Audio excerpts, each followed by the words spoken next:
యేసయ్యా యేసయ్యా నీకే ఆరాధనా నీకే యేసయ్యా నీకే ఆరాధనా నీకే ఆరాధనా స్తుతి ఆరాధనా ఆరాధనా స్తుతి ఆరాధనా ఆరాధనా స్తుతి ఆరాధనా. ఆమేన్ హల్లెలూయా. అందరం ఒకసారి రెండు చేతులు పైకెత్తి ఆరాధనా. Amen hallelujah. Praise the Lord. Glory to the Lord. Amen amen hallelujah. Amen. Thank God. ఈ సమయంలో అందరూ అలాగే లేచి ఉంటుండగా దైవజనులు మరి పిలువబడిన దైవజనులు అభయ్ గారు మన మధ్యలో ఉన్నారు. చక్కగా మరి వారిని ఆహ్వానిస్తూ ఎంతో ప్రయాసతో భారంతో మరి చాలా ప్రయాణం చేసి మన మధ్యకు వచ్చారు. ఈ 2 రాత్రులు అద్భుతంగా వాక్యం మరి బోధించారు. ఈ 3 రాత్రి కూడా ప్రభు మనతో మాట్లాడి అందరూ హృదయపూర్వకంగా వాక్యాన్ని స్వీకరిద్దాం. మరి వచ్చిన దైవజనులకు వందనాలు తెలియపరుస్తూ అలాగే మరి చక్కగా కూడా స్టీఫెన్ కూడా వచ్చి స్టీఫెన్ కూడా వందనాలు తెలియపరుస్తున్నాను. చక్కగా అందరం వాక్యాన్ని విందాం. Thank you.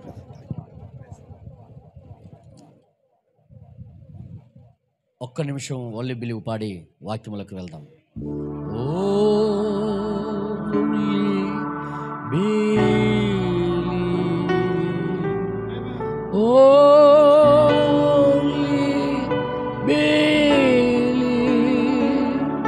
And all things are possible. Only believe. Lord, I believe. My Lord, I believe. And all things are possible. My Lord, I believe. Jesus is here. My Jesus is here.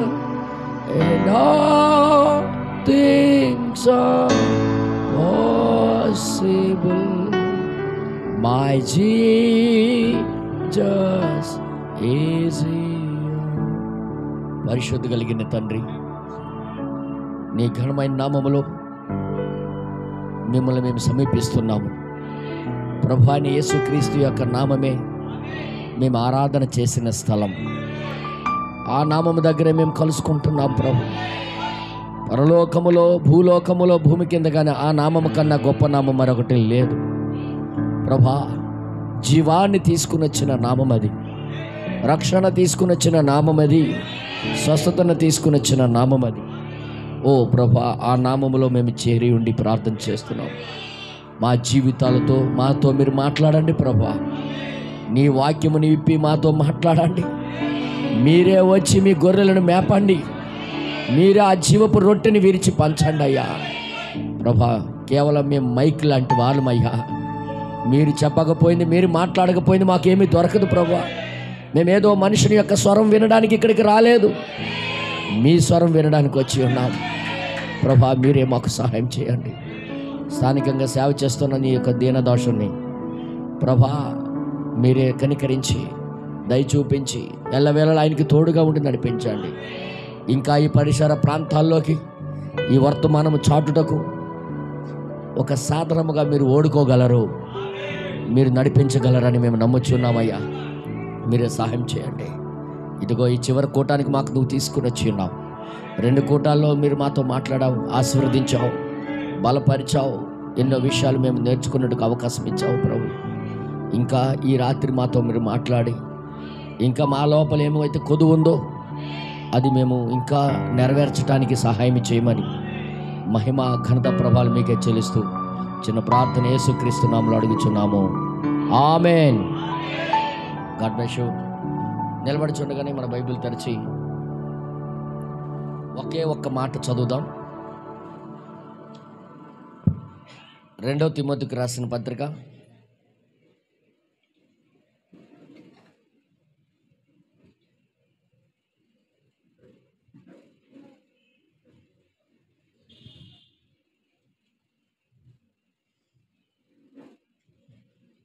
2 Timothy 2వ అధ్యాయము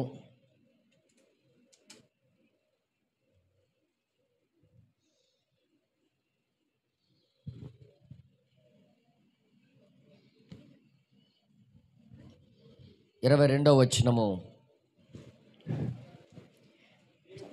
నీవు యావేచ్ఛల నుండి పారిపొమ్ము, పవిత్ర హృదయులై ప్రభువునకు ప్రార్థన చేయువారితో కూడా నీతిని, విశ్వాసమును, ప్రేమను, సమాధానమును వెంటాడుము. ఆమేన్. ప్రార్థన చేసుకుందామా? పరిశుద్ధ కలిగిన తండ్రి, ఈ చదవబడిన ఒక్క మాట మా జీవితాలకు కుదిపి వేయగలదయ్యా. నీ ఒక్క మాటే సృష్టిని కలుగు చేసింది. నువ్వు ఒక్క మాట పలుకుతే మనిషి బ్రతికి లేచాడు. నువ్వు ఒక్క మాటతో రోగులు బాగయ్యారు. నువ్వు ఒక్క మాటతో పునరుద్ధానం జరిగింది. నువ్వు ఒక్క మాటతో సమస్తము చేయగలిగిన దేవుడు అయ్యా. దీని ద్వారా మేము ఏమి నేర్చుకోవాలో, మేము ఏమైతే చూడాలో, ఏదైతే నేర్చుకొని బ్రతకాలో మాకు మీరు చెప్పమని, ఈ వాక్యము ద్వారా మా అందరినీ మీరు ఆశీర్వదించమని చిన్న ప్రార్థన మా ప్రియుడును రక్షకుడైన యేసుక్రీస్తు నామములో అడుగుచున్నాము తండ్రి. ఆమేన్. దయచేసి అందరూ కూర్చోండి.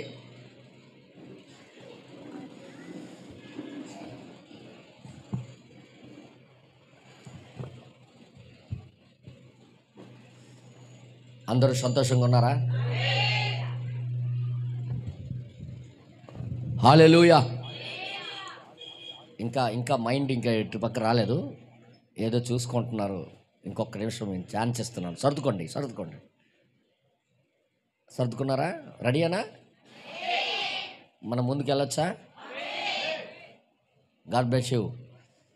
ఈరోజు చివరి కూటమి మనది ఇది. మరి కూటమి అయిపోయిన వెంటనే మేము బయలుదేరాలి. మేము ఇక్కడి నుంచి వెళ్తున్నాం. మా కోసం మీరు ప్రార్థన చేయండి. ఏదేదో మాతో జరుగుతున్నాయి ఈ జర్నీలో, విచిత్రమైన విషయాలు. ట్రైను ఉదయం 6 గంటలకి, ఏసీ టికెట్స్ మాది ఆల్రెడీ అయిపోయింది. దానికన్నా ముందుకు వెళ్ళాలని మేము ఏసీ బస్సు చేసుకుందాం, తొందరగా వెళ్ళిపోదామని చూస్తే ఆ బస్సు వేరే విధంగా అయిపోయింది. ఇంకా ఎందుకు అలా జరిగిందో మనకు తెలియదు, కానీ ఏసీ బస్సు బుక్ చేస్తే నార్మల్ బస్సు వచ్చింది. ఏదైనా దాని వెనకాల దేవుడు దాచిపెడతాడు. ఓకే, ఏదైనా మంచే, అంతా మంచి కోసమే, సమస్తము సమకూడి మేలు కొరకే జరుగుతుంది. ఏదేమైనా అందులో కూడా మనం అనుభవించాలి, చేయాలి. God bless you. ఏదైనా దేవునికి స్తోత్రం. నా ప్రియ సహోదరి సహోదరులారా, బైబిల్ యొక్క లేఖనాలు మనం చదివినప్పుడు దాని వెనకాల మనకి ఏమి జీవం దాచి ఉంచాడా అనేది చదవాలి. ఇప్పుడు బైబిల్ మామూలుగా చదవడం కాదు, ఒక వార్తాపత్రిక పేపర్ వల్లే చదివి విడిచిపెట్టడానికి కానే కాదు. ఇది సర్వసృష్టి యొక్క వ్యక్తి యొక్క మాటలు. ఆయన మాటల్లో జీవం దాచిపెట్టాడు ఆయన. అది ఎవరో స్టోరీలాగా ఉంటాయి, కానీ అది మన కొరకే రాయబడిన స్టోరీలే. అందుకే ప్రవక్త ఒక మాట అన్నాడు. ఆయన ఏమన్నాడంటే, బైబిల్ చదివేటప్పుడు అది ఏ విషయం అవనే అక్కడ క్రీస్తుని నువ్వు కనుగొన్నంత వరకు చదువుతూనే ఉండు. నిన్ను నువ్వు గుర్తించి చేసుకున్నంత వరకు చదువుతూనే ఉండు. నిన్ను నువ్వు గుర్తించుకోవాలి, మళ్ళీ ఆయన కనబడాలి. ఆయన ఒక ప్రణాళిక, ఆయన ఉద్దేశము అక్కడ చూడగలిగి ఉండాలి మనం. అప్పుడే బైబిల్ చదువుట్లో విలువై ఉన్నది. అర్థమవుతుందా మీ అందరికీ? అదే బైబిల్ చదువుట్లో విలువై ఉన్నది. బైబిల్కి అర్థం చేసుకోక మునుపు భౌతికమైన మన సహజంగా జీవిస్తున్న జీవితంలో రోజు చూస్తున్న దానికోసం నేను మాట్లాడతాను. మీరు చెప్పండి, రోడ్డు పక్కనే ఒక చిన్న బోర్డు తగిలిస్తారు. ఆ బోర్డు మీద ఒక బాణము గుర్తు లాంటిదో లేకపోతే ఇలాగ వంకగా ఒక గీసి ఉంటుంది. అది ఒక గీతే అనుకొని వెళ్ళిపోతావా, లేకపోతే దాన్ని చదువుతావా? నేనేం చెప్పాను? మీరు మాట్లాడకపోతే ఈరోజు బస్సు అయినా వదిలేస్తాను నేను. మీరు మాట్లాడాలి. బస్సు పోయినా పర్వాలేదు, కానీ మీరు మాట్లాడాలి. ఓకే అమ్మా, మీరు రోడ్డు మీద వెళ్తుంటే మీ లెఫ్ట్ సైడు ఒక బోర్డు ఉండి ఇలాగుందనుకో, ఏమనుకుంటావు? ఎవడో పిచ్చి గీత గీసాడు అనుకుంటావా? ఆ గీతలో గొప్ప అర్థం ఉందని, ఆ అర్థాన్ని గ్రహించి దాని ప్రకారం ఫాలో అవుతావు. అంటే రోడ్డు ఇక్కడ ఇలాగ తిరగాలి, తిరిగిన తర్వాత మరొక మలుపు ఉంది, ఆ మలుపు తర్వాత మరొక మలుపు ఉందని వెంటనే గ్రహించేస్తాం మనం. ఈ లోకం ఒక గీత గీస్తే దానికి ఒక అర్థం ఉంది. ఈ లోకము ఒక గీత గీస్తే ఒక అర్థం ఉంది. అక్కడ ఇంక కొద్ది దూరం వెళ్ళగానే అక్కడ ఒక ఆర్ను పెడతాడు బోర్డు మీద. దాని అర్థం ఏంటి? అక్కడ ఆర్ను కొట్టరాదు. అదే స్కూల్స్ పిల్లలు ఉంటారు, లేకపోతే పోలీస్ స్టేషన్ ఉంది, ఆర్నికి ఇలా గీత కొట్టేసి ఉంటుంది ఇలాగ అడ్డంగా. ఇక్కడ ఆర్ను కొట్టరాదని వెంటనే మెసేజ్ వచ్చేస్తుంది మన ఇంట్లోకి. అసలు ఏమి అక్కడ మాటలు లేవు, చెప్పినోడు లేడు, కానీ ఆ గీతను బట్టి మీకు అర్థమైపోతుంది. నాకు మీరు చెప్పండి, అలాంటప్పుడు వాక్యం చదివినప్పుడు ఎందుకు అర్థం అవట్లేదు?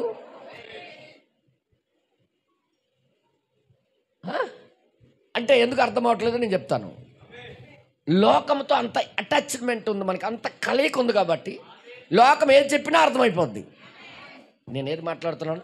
లోకంతో మనం అంత మిళితమైపోయి ఉన్నాం, అందుకే లోకం ఏం చెప్పినా అర్థమైపోద్ది. అందరూ చెప్పండి హల్లెలూయా. కానీ బైబిల్తో అంతగా మిళితమైనప్పుడు దేవుడు ఏమి చెప్పినా, ఏది చెప్పినా, ఏ ఉద్దేశంతో రాస్తున్నాడు అనేది ఎందుకు అర్థం అవట్లేదు? ఒకే ఒకటి, దానితో మనం మిళితం అవ్వలేదు కాబట్టి, సంపూర్తిగా దాంతో కలవట్లేదు కాబట్టి. ఒకవేళ అదే అయి ఉంటే ఖచ్చితంగా దేవుడు ఎందుకు రాస్తున్నాడు అనేది, ఏ ఉద్దేశంతో రాస్తున్నాడు అనేది, ఏ ఉద్దేశంతో ఈ మాటలు పలుకుచున్నాడు అనేది మనం గ్రహించి దాని ప్రకారంగా అడుగులు వేయాలి. అడుగులు వేసేవాళ్ళం అర్థమైతే, కలిసి ఉంటే మనం ఖచ్చితంగా దానితో సహా ఫాలో అవుతాం మనం. హల్లెలూయా. అందుకే అంటున్నాడు ఆయన, జ్ఞానికి తెలివైన వాడికి ఏంటంటారు, సైకి చాలు. సైకి చాలు, అన్నీ చెప్పక్కర్లే, సైకి చాలు. అంతే కదమ్మా. భార్య భర్తల మధ్యలో ఒక అండర్స్టాండింగ్ ఉంటుంది. అంటే ఒక మంచి ఏంటంటారు దానికి, అండర్స్టాండింగ్ ఏమంటారు అంటే తెలుగులో?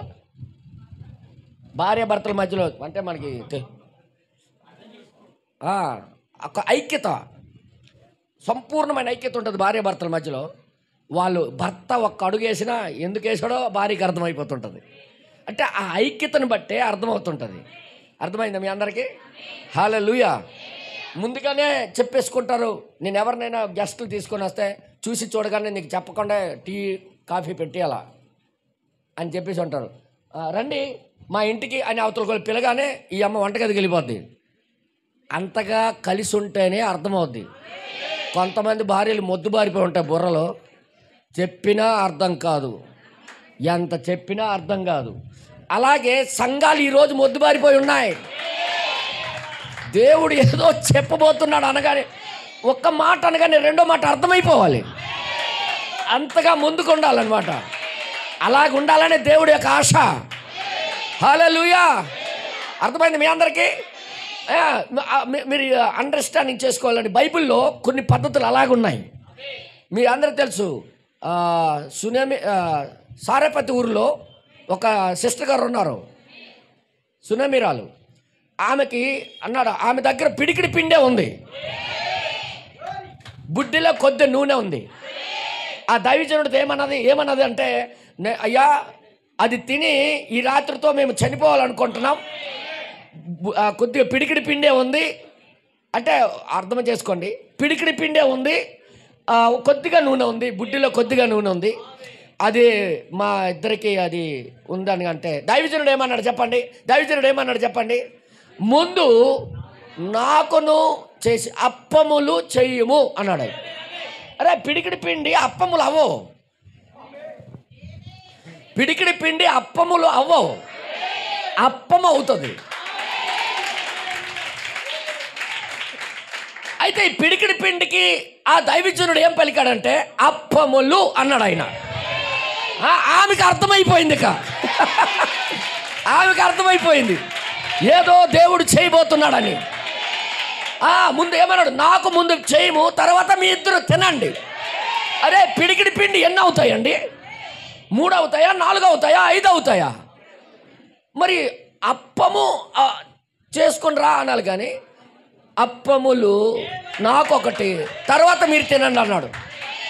అంటే ఈమెకి వివరించక్కర్లేదు, ఆ మాట సైక ఆమెకు అర్థమైపోయింది. దేవుడి నామానికి మహిమ కలుగును గాక. అలాగే బైబిల్లో ప్రతి లేఖనం కూడా సంఘానికి అర్థమై ఉండాలి, ప్రతి వాక్యము మనకు అర్థమై ఉండాలి. ఏ ఉద్దేశంతో పలుకుతున్నాడు అనేది ఆ యొక్క ప్రత్యక్షత, ఆ తెరవబాటు, ఆ వెలుగు మనం పట్టుకొని ఉంటేనే కానీ ఈ వాక్యాన్ని నెరవేర్చడం మన వల్ల కాదు. దేవుడు ఎందుకు రాయించాడో అర్థమై ఉండాలి మనకి, ఎందుకు పలుకుతున్నాడో అర్థమై ఉండాలి. ఎప్పుడైతే ఈ వాక్యం ఎందుకు ఈ కాలంలో పంపించాడో నువ్వు గ్రహించి ఉంటే, హల్లెలూయా. ఏదో కారణం లేకుండా ఒక మాట రాయబడలేదు బైబిల్లో. ప్రతి దానికి ఒక భావంతో దేవుడు తన జీవాన్ని పెట్టి పంపించి ఉన్నాడు. ప్రపంచము ఈ వాక్యము చదువుతుంది, కానీ వాక్యములో ఉన్న అసలు సారాంశం ఏంటో, ఆ వాక్యములో ఉన్న భావం ఏంటో వాళ్ళు చెప్పలేరు. చదువు వచ్చినాడు ప్రతి ఒక్కరు చదవగలరు, ఇది ఎవరికైనా చదువు వస్తే చదవగలరు, కానీ దాని వెనకాల ఉన్న భావాన్ని గ్రహించడం గొప్పతనం. హల్లెలూయా. ఇవి గ్రహింపు లేనివాడికి తీసుకుని వెళ్ళి బోర్డు చూపిస్తే, నాన్న ఏంట్రా అది అంటే గీత అంటాడు. అదే అంటాడు కదమ్మా చిన్నపిల్లడు మైండ్ అది. ఆయనకు అందుకున్నంత వరకు ఏం చెప్తాడు ఆయన, గీత డాడీ అంటాడు. ఒకవేళ వాళ్ళ డాడీ వాళ్ళు చూపిస్తే అది అందులో ఏటుంది కాదు నాన్న, ఆ గీత ఏం బోధిస్తుందంటే మనకి ఇలాగ తిన్నగా మనం వెళ్ళిపోయామనుకో, రోడ్డు తిన్నగానే ఉందని స్ట్రైట్గా ఉందని వెళ్ళిపోయామనుకో ప్రమాదం జరుగుతుంది. కాబట్టి మనం గ్రహించాలని, ఇలాగ తిరగాలని, తర్వాత ఇంకా అలాగ తిరగాలని, అలా తిరగాలని మనకి నేర్పిస్తున్నాను. అందుక దాని భావం అదా. అందుకే రోడ్డు మధ్యలోనే కొన్ని గీతలు ఉంటాయి. దాని అర్థం ఏం చెప్తుంది, నీ లైన్ దాటితే నువ్వు సస్తే ఇన్సూరెన్స్ కూడా రాదు అది చెప్తుంది. దానికి నోరు లేదు కానీ గొప్ప గట్టిగా మాట్లాడుతుంది ఆ గీత. ఎప్పుడైనా ఎవడన్నా గుద్దుకున్నారనుకో, ఉదాహరణ ఇవన్నీ చెప్పకపోతే మీకు అర్థం కాదు. ఇది నేను తీసుకెళ్ళవలసిన పాఠం ఏంటంటే అంత కొద్దిగా డెప్త్గా ఉంటుంది అనమాట. అందుకే నేను ఇవన్నీ చెప్తున్నాను. ఎవడైనా యాక్సిడెంట్ అయితే గీత దాటి నువ్వు ఎందుకు వచ్చావు, ఈ గీత దాటొద్దని నీకు తెలీదా? గవర్నమెంట్ రూల్ ఇది, గీత దాటొద్దని. ఆ గీతల్లో రకాలు ఉన్నాయండి, గీతల్లో కూడా రకాలు ఉన్నాయి. కొన్ని దగ్గరలో స్ట్రైట్గా గ్యాప్ లేకుండా గీసేస్తుంటారు, ఒక దగ్గర గ్యాప్ ఇచ్చి గీస్తుంటారు. ఆ గ్యాప్ల దగ్గర భావం ఏంటో తెలుసా? ఇప్పుడు ఇది కూడా ఇప్పుడు బోధించవాలి, ట్రాఫిక్ వాళ్ళు చెప్పినట్టు చెప్పాల్సి వస్తుంది. ఇప్పుడు ఆ గ్యాప్లు ఇచ్చి గీతలోకి అర్థం ఏంటంటే, నువ్వు ఒకవేళ వెళ్ళాలనుకుంటే ఓవర్టేక్ చేయొచ్చు, దాని భావం. ఒకవేళ ఎక్కడ గ్యాప్ లేకుండా గీసాడు అనుకోండి, ఎట్టి పరిస్థితుల్లో వెళ్ళొద్దు. అంటే ప్రతి గీతకి భూమి మీద అర్థం ఉంది, చెప్పండి. ప్రతి సిగ్నల్కి ఒక అర్థం ఉంది. రెడ్ వెలిగినప్పుడు ఆగిపోవాలని, గ్రీన్ వెళ్ళినప్పుడు నువ్వు వెళ్ళాలని, అన్నిటికి కూడా ఒక అర్థాలు ఉన్నాయి. నాకు చెప్పండి, మరి బైబిల్లో రాయబడిన ప్రతి వాక్యానికి దేవుడు భావం పెట్టలేదా? బైబిల్లో రాయబడిన ప్రతి మాటకి దేవుడు యొక్క మనసు దాగలేదా? ఆయన మనసులో ఏదో ఒక మెసేజ్ ఉంది. ఆ మెసేజ్ అందుకోవాలనే దేవుడి కోరిక. అందుకే ఇది మనకి రాసి పెట్టాడు ఆయన. దేవుడి నామానికి మహిమ కలుగును గాక. అందుకే దేవుడు మనసు తెలుసుకోవాలంటే వాక్యం చదవాలి. ఆ మనసు, ఆయన మనసు వాక్యములోనే ఉన్నది. నా ప్రియ సహోదరులారా, ఇప్పుడు తిమోతికి పౌలు గారు రాస్తున్నారు ఒక లెటరు. ఒక ఏంటని పత్రిక రాసి ఏమంటున్నాడంటే, ఇక్కడ మనం చదివాం కదా, ఏంటి చదివాం మనం, చదవండి ఒకసారి. నీవు యవ్వనేచ్ఛల నుండి పారిపొమ్ము, నీ యవ్వనేచ్ఛల నుండి పారిపోము, పవిత్ర హృదయులై ప్రభువునకు ప్రార్థన చేయవారితో కూడా, ప్రభువుకు ప్రార్థన చేసిన వారితో కూడా నీతిని విశ్వాసమును, చూడండి, నీతిని విశ్వాసమును ప్రేమను సమాధానము వెంటాడు. అది వెంటాడకపోతే దొరికేవి కావు. వెంటాడు అంటే దానికోసము నువ్వు ఎక్కువగా పరిగెట్టు, వాటి కోసం నువ్వు పరిగెట్టు. నాకు మీరు చెప్పండి, ఇప్పుడు నేను మీకు ప్రశ్న వేస్తాను, మీరు చెప్పాలి నాకు. అలాగే మాట్లాడుకున్నట్టుగా ఉంటేనే మీకు అర్థమవుతాయి, అందుకని నేను అలా మాట్లాడుతుంటాను. అర్థం చేసుకోండి. వెంటాడండి. పౌలు గారు కేవలం తిమోతికే ఈ మాటలు రాస్తున్నాడా?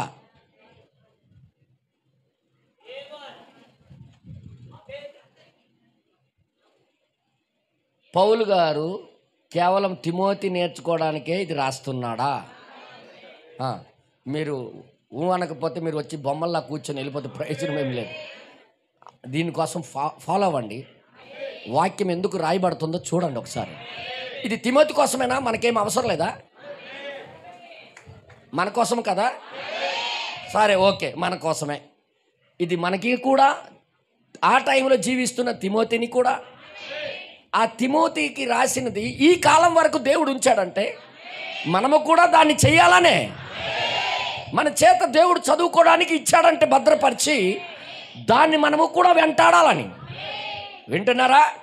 సరే, ఇక్కడికి వెళదాం. అది ఓకే. ఇంకో మాట నేను చెప్తున్నా. ఈ వెంటాడు అనే మాట, నీతిని ప్రేమను విశ్వాసాన్ని వెంటాడనే మాట పౌలు గారికి ఎక్కడి నుండి తీసుకున్నాడు? ఇది పాత నిబంధన నేర్చుకోవడంలో నంబర్ 1 వ్యక్తి ఈయన.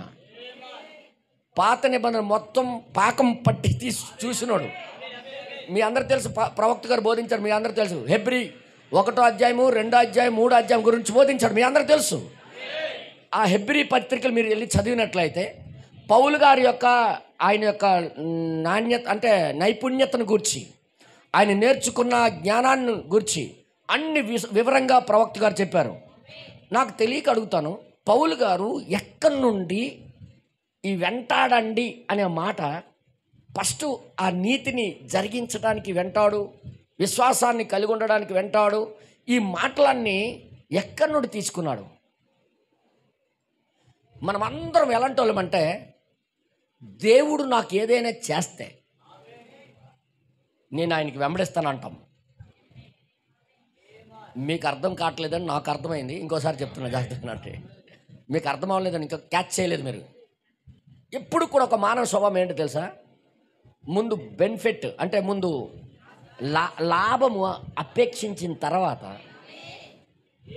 తర్వాత ఫాలో అవుదాం అని చూస్తుంటారు. జాగ్రత్త వినండి. లాభం ముందు అపేక్షించిన తర్వాత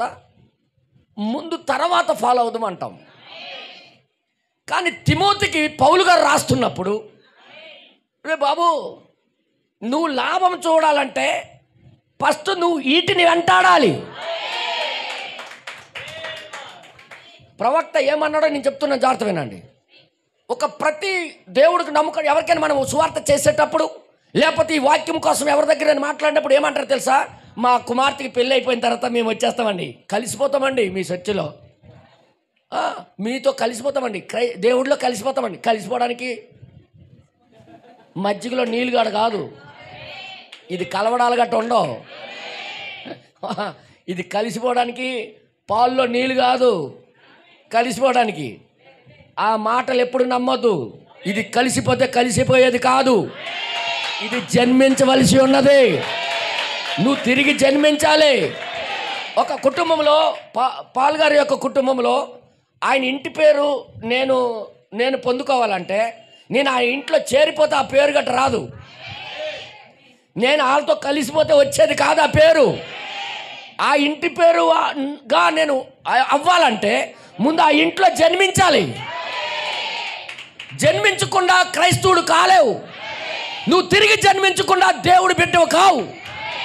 దేవుడు బిడ్డ అవ్వాలంటే తిరిగి జన్మించాలి. హల్లెలూయా.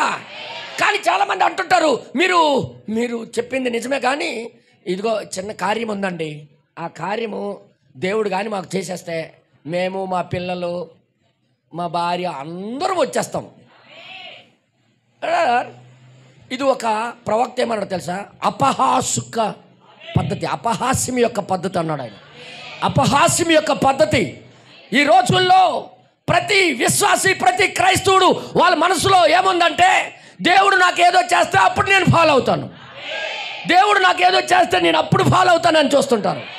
కానీ ఆ ఊరిలో ఉన్న సిస్టర్ గారు ఏలియా వచ్చి రొట్టె చేసి ఇమ్మని అడిగినప్పుడు, ముందు నా ఇంటిలో నా డబ్బాలో నా నూనె బుడ్డిలో నూనె నిండిన తర్వాత నేను ఏదో చేస్తానని చూడలే, ముందు నీతిని జరిగించడం ప్రారంభించింది.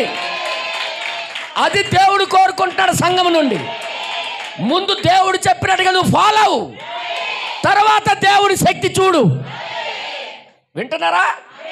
చాలామంది ఏమనుకుంటారు, దేవుడు ముందు మాకు కార్యం చేస్తే తర్వాత ఫాలో అవుతానండి.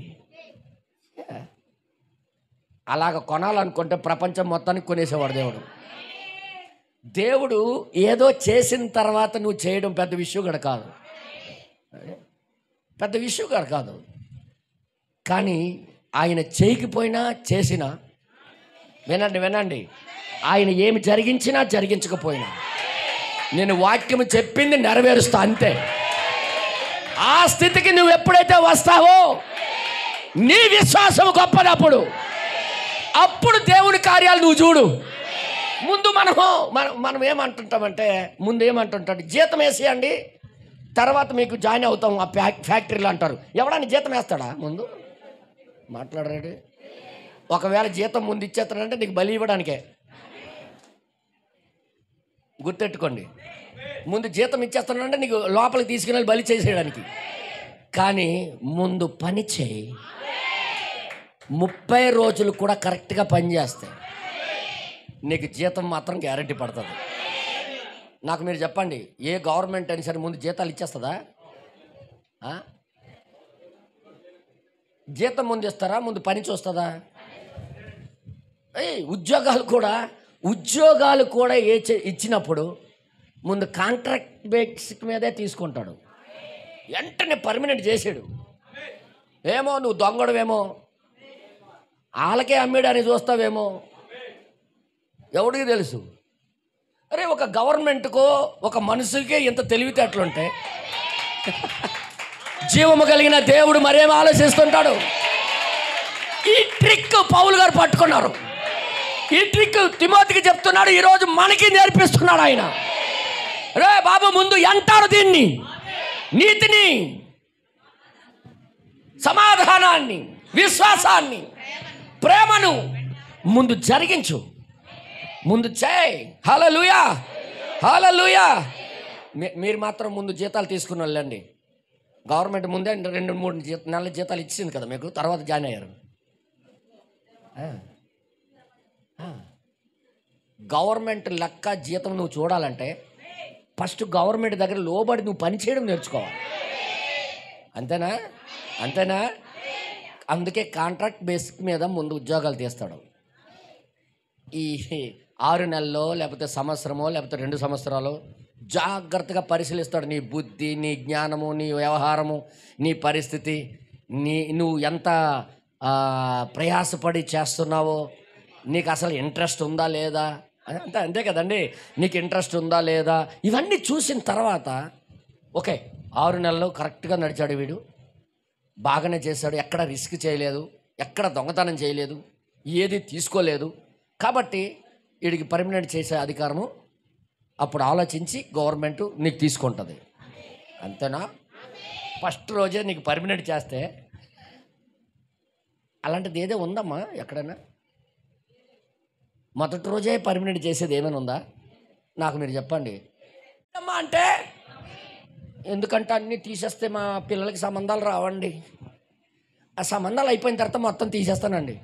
అబ్బా, ఇది బ్లాక్మెయిల్. దేవుడికి నువ్వు చేస్తున్నావు బ్లాక్మెయిల్. నువ్వు ఇది చెయ్యి, నేను అది చేస్తాను, నువ్వు ఇది చెయ్యి, నువ్వు అది చేస్తా. ఇది ప్రేమనా? కానీ తిమోతికి ఈ పాఠం ఎలా నేర్పిస్తున్నాడు తెలుసా? ముందు వీటిని వెంటాడు. ఏంటది? నీతిని జరిగించడం ప్రారంభించు. హల్లెలూయా! దేవుడు కూడా నీతిని తప్పిపోలేదండి. ఆయన సర్వోన్నతుడు దేవుడై ఉండి ఆయన పలకడం బట్టి సృష్టి జరిగించిన ఆ దేవుడే ఒక ప్రవక్త దగ్గరికే వాక్యం వెళ్ళాలనే ఒక నీతిని ఆయన దగ్గరికి వెళ్ళి ఆయనే దిగి వెళ్ళాడు. అప్పుడే యోహాను అన్నాడు, నీ చేత నేను బాప్తిసం తీసుకోవాలని చూస్తుంటే మీరెందుకు ఎక్కడ దిగి వచ్చాడు? నీతి యావత్తు ఇలాగ జరగని అంటే దేవుడే నీతి జరిగించడం నేర్పిస్తున్నాడు మనకి. ఈరోజు సంఘము అలాగ చేస్తే దేవుడు గొప్ప కార్యాలు మన ముందు చేయబోతున్నాడు. నీతిని జరిగించడం ఈరోజు చూడటం లేదు. నేను ఎలాగ నడుస్తున్నానో ఆ విధంగానే ఆయన అంగీకరించాలనుకుంటాడు. అంతే కదమ్మా? మనం ఎలాగున్నామో మేము ఏం చేస్తున్నామో ఆ రీతిగానే మాకు అంగీకరించాలి. కానీ ఆయన చెప్పింది మేము చేయమనుకుంటారు. ఖబర్దాల్! ఆయన చెప్పిన మాటకి నువ్వు లోబడకపోతే నువ్వు నీతిని జరిగించిన దానివి, నీతిని జరిగించిన వాడు కానే కాదు. నీతిని జరిగించడం అంటే ఆయన ఏం ముందుగా నువ్వు ఫాలో అవ్వాలి, ఆయనకి నువ్వు వెంటాడాలి. హల్లెలూయా! ఒక స్త్రీ వచ్చింది, తన కూతురికి దయ్యం పట్టేసింది. తన కూతురు దయ్యం పడితే ఉదయం నుండి సాయంత్రం వరకు ఆయన వెనకాల తిరుగుతూనే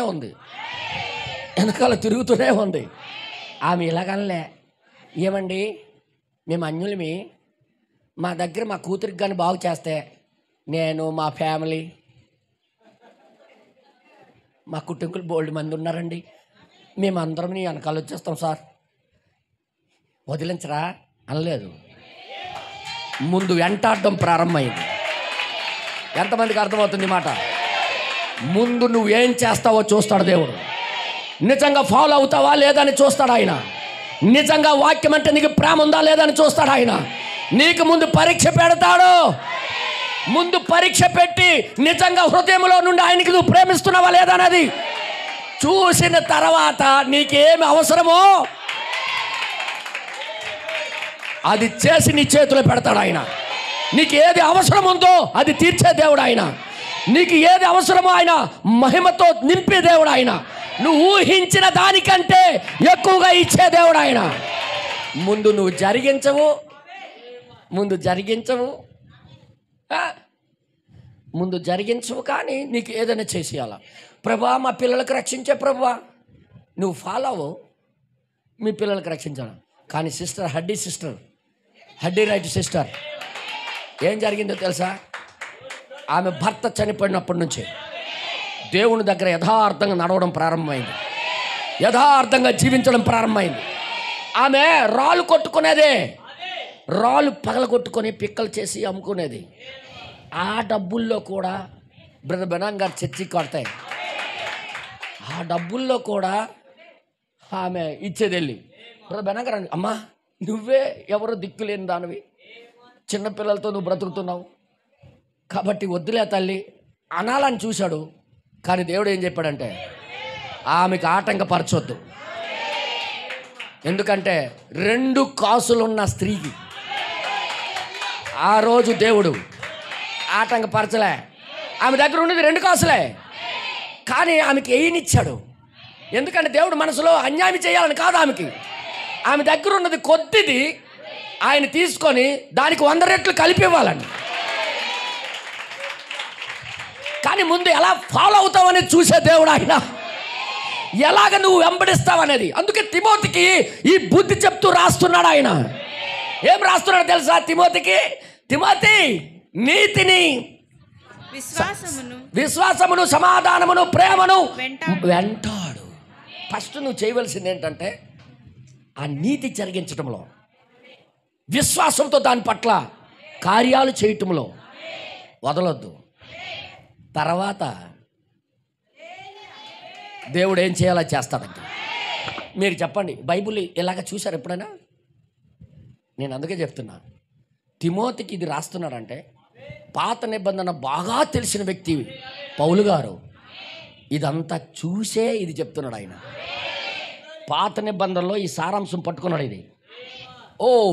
ఇది ఇది ఎవరికైనా ముందు చెప్పవలసిన బాధ్యత. బ్రదర్, నేను ఏం మాట్లాడుతున్నా అర్థమైందా? ఈ రోజుల్లో దొంగ ఆర్టీఓ ఆఫీసులో వచ్చేసారు, కానీ పూర్వం మాట అంతెందుకు. దుబాయ్లో ఒక డ్రైవర్ అవ్వాలంటే ఎన్ని టెస్టులు పాస్ అవుతాయి కానీ డ్రైవింగ్ లైసెన్స్లు ఎవరు. నేనేది మాట్లాడుతున్నా అర్థం చేసుకోండి. కానీ ఇక్కడైతే ఆ బోకర్కి డబ్బులు ఇచ్చేది చాలు, లైసెన్స్ నీ ఇంటికి వచ్చేస్తుంది. నువ్వు ఎవడ గుద్దించే ఇవి ఎలాగతో చవ్వు ఏమైపో చౌరా పో అని ఇచ్చేస్తారనమాట. కానీ దుబాయ్లో అలాగడ కాదు, అర్థం చేసుకోండి. ఇంగ్లాండ్లో కూడా డ్రైవింగ్ లైసెన్స్ పొందాలంటే చాలా స్ట్రిక్ట్, అంత అనుభవం ఉండాలి. ముందు అనుభవాన్ని చూస్తారు, తోలడం చూస్తారు, వీడు పర్వాలేదంటే లైసెన్స్ ఇస్తారు. కానీ మన ఇండియా అలాంటిది కాదు కదా, గొప్ప ఆకలితో ఉంది ఇది. మన దేశం గొప్ప ఆకలితో ఉన్నారు, అధికారులు ఆకలితో ఉన్నారు, అందరికీ డబ్బులు అవసరం. ఎవడదాడికి ఇచ్చేస్తే చాలు. నువ్వు వెళ్ళావా 100 సార్లు తిప్పుతారు ఆఫీస్ చుట్టూ నీకు. నువ్వు వెళ్ళకుండా ఇంటి దగ్గర రావాలంటే ఆ మధ్యలో ఉన్న బోకర్కి ఇచ్చేస్తే చాలు. నేను 3 వారాలు తిరిగాను ఆర్టీఓ ఆఫీస్ వెనక. లాస్ట్కి ఆఫీసరే అన్నాడు, ఎందుకు సార్ ఇలా తిరుగుతారు అన్నాడు. మరి ఏం చేయమంటారు సార్ అన్నాడు. ఎవడుకోడు పట్టుకో అన్నాడు. ఎవడుకోడుకంటే ఎవరు సార్ మంచోళ్ళు అన్నాను. ఒకడు ఉన్నాడులే, ఆయన పేరు చెప్తాను, పట్నాకి దగ్గరికి వెళ్ళిపో అన్నాడు. వెళ్ళాను, ఇంటికి వెళ్ళిపో అన్నాడు. ఆయన డబ్బులు తీసుకున్నాడు, వెళ్ళిపో. సార్ ఇది అక్కడికి వెళ్తుందా అన్నాను. ఎక్కడికి వెళ్ళకపోతే నీకెక్కడి నుండి వస్తుందయ్యా అన్నాడు. అబ్బో మీరు మామూలు వాళ్ళు కాదయ్యా, కానీ మా దేవుడు లాంచగుండోడు కాదండో. అందుకే నేను చెప్తుంటాను ఎప్పుడు, నీవిచ్చిన కానుకలకు, నీవిచ్చిన దశమ భాగాలకు, నీవిచ్చిన అర్పణలకు ఆయన లోబడే దేవుడు కాదు. ముందు నువ్వు జరిగిస్తావా లేదని చూస్తాడు, ముందు నువ్వు చేస్తావా లేదని చూస్తాడు, నిన్ను ముందు పరిశీలిస్తాడు. ఒకరోజు సౌలు ఆయనకి లంచం ఇవ్వడానికి కొన్ని ఎద్దులను బలిష్టమైనవన్నీ తీసుకొని వచ్చాడు. మీరు చదివి ఉంటారు, అది మర్చిపోయారేమో. సౌలు ఏం చేశాడంటే ప్రవక్త ద్వారా వెళ్ళి పంపించి అమోరీల్లో ఒక్కటి మిగల్చకుండా పశువులే కానీ, గాడిదలే కానీ, మనుషులే కానీ, పిల్లలే కానీ అందరికీ హతం చేశాయి. నేను తోడుగా ఉంటానని దేవుడు ప్రవక్త ద్వారా ఆయనతో మాట్లాడాడు. ఈ నెలలో ఏం చేశాడంటే బలిష్టవన్నీ తీసుకొని వచ్చి దేవుడికి బలి అర్పించడానికి ఇచ్చాడు. బ్రదర్, దేవుడు లంచగుండోడు కాదయ్యా. అందుకే అమ్మా, నువ్విచ్చిన 10 రూపాయలు, నీవిచ్చిన 100 రూపాయలు, నీవిచ్చిన 1,00,000 రూపాయలు, నీవిచ్చిన 1,00,00,000 రూపాయలకో దేవుడు పడిపోడు. ఆయన నీతికి రాజు. ముందు వాక్యానికి లోబడ్డం నేర్చుకో. మీకు చదివిస్తాను, నేను ఇంకా పాఠంలోకి వెళ్ళలేకపోతున్నాను. దయచేసి మీరు అందరూ చూడాలి, అర్థం చేసుకోవాలని నేను ఇవన్నీ చెప్తున్నా. నాతో కూడా తీయండి, 1 సమయాలు 15వ అధ్యాయం తీయండి. మరి ప్లీజ్ ప్లీజ్ ప్లీజ్ తొందర తీయండి, మీకు బైబిల్లో చూపిస్తేనే మీకు అర్థమవుతాయి. 1 సమయాలు 15వ అధ్యాయము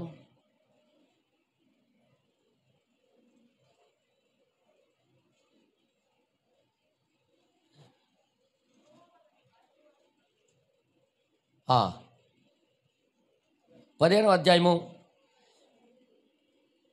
19వ వచనం నుండి చదువుదాం.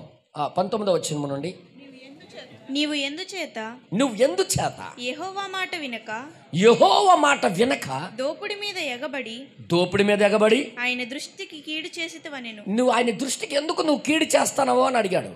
అందుకు సౌలు నేనేం చేశాను? ఆ మాట అనవద్దు, నేను యెహోవా మాట విని యెహోవా నన్ను పంపిన మార్గమున పోయి, యెహోవా మాట విని యెహోవా పంపిన మార్గములో పోయి అమాలేకీయుల యొక్క రాజైన అగగును తీసుకొని వచ్చితిని. చంపమంటే నువ్వు తీసుకొచ్చావేటయ్యా? కానీ ఎవరికి అక్కడే లేపేమంటే, అందరికి లేపేమంటే ఇంకా అగబుని ఎందుకు తీసుకొచ్చావు? కానీ అమాలేకులను నిర్మూలం చేసి తిని.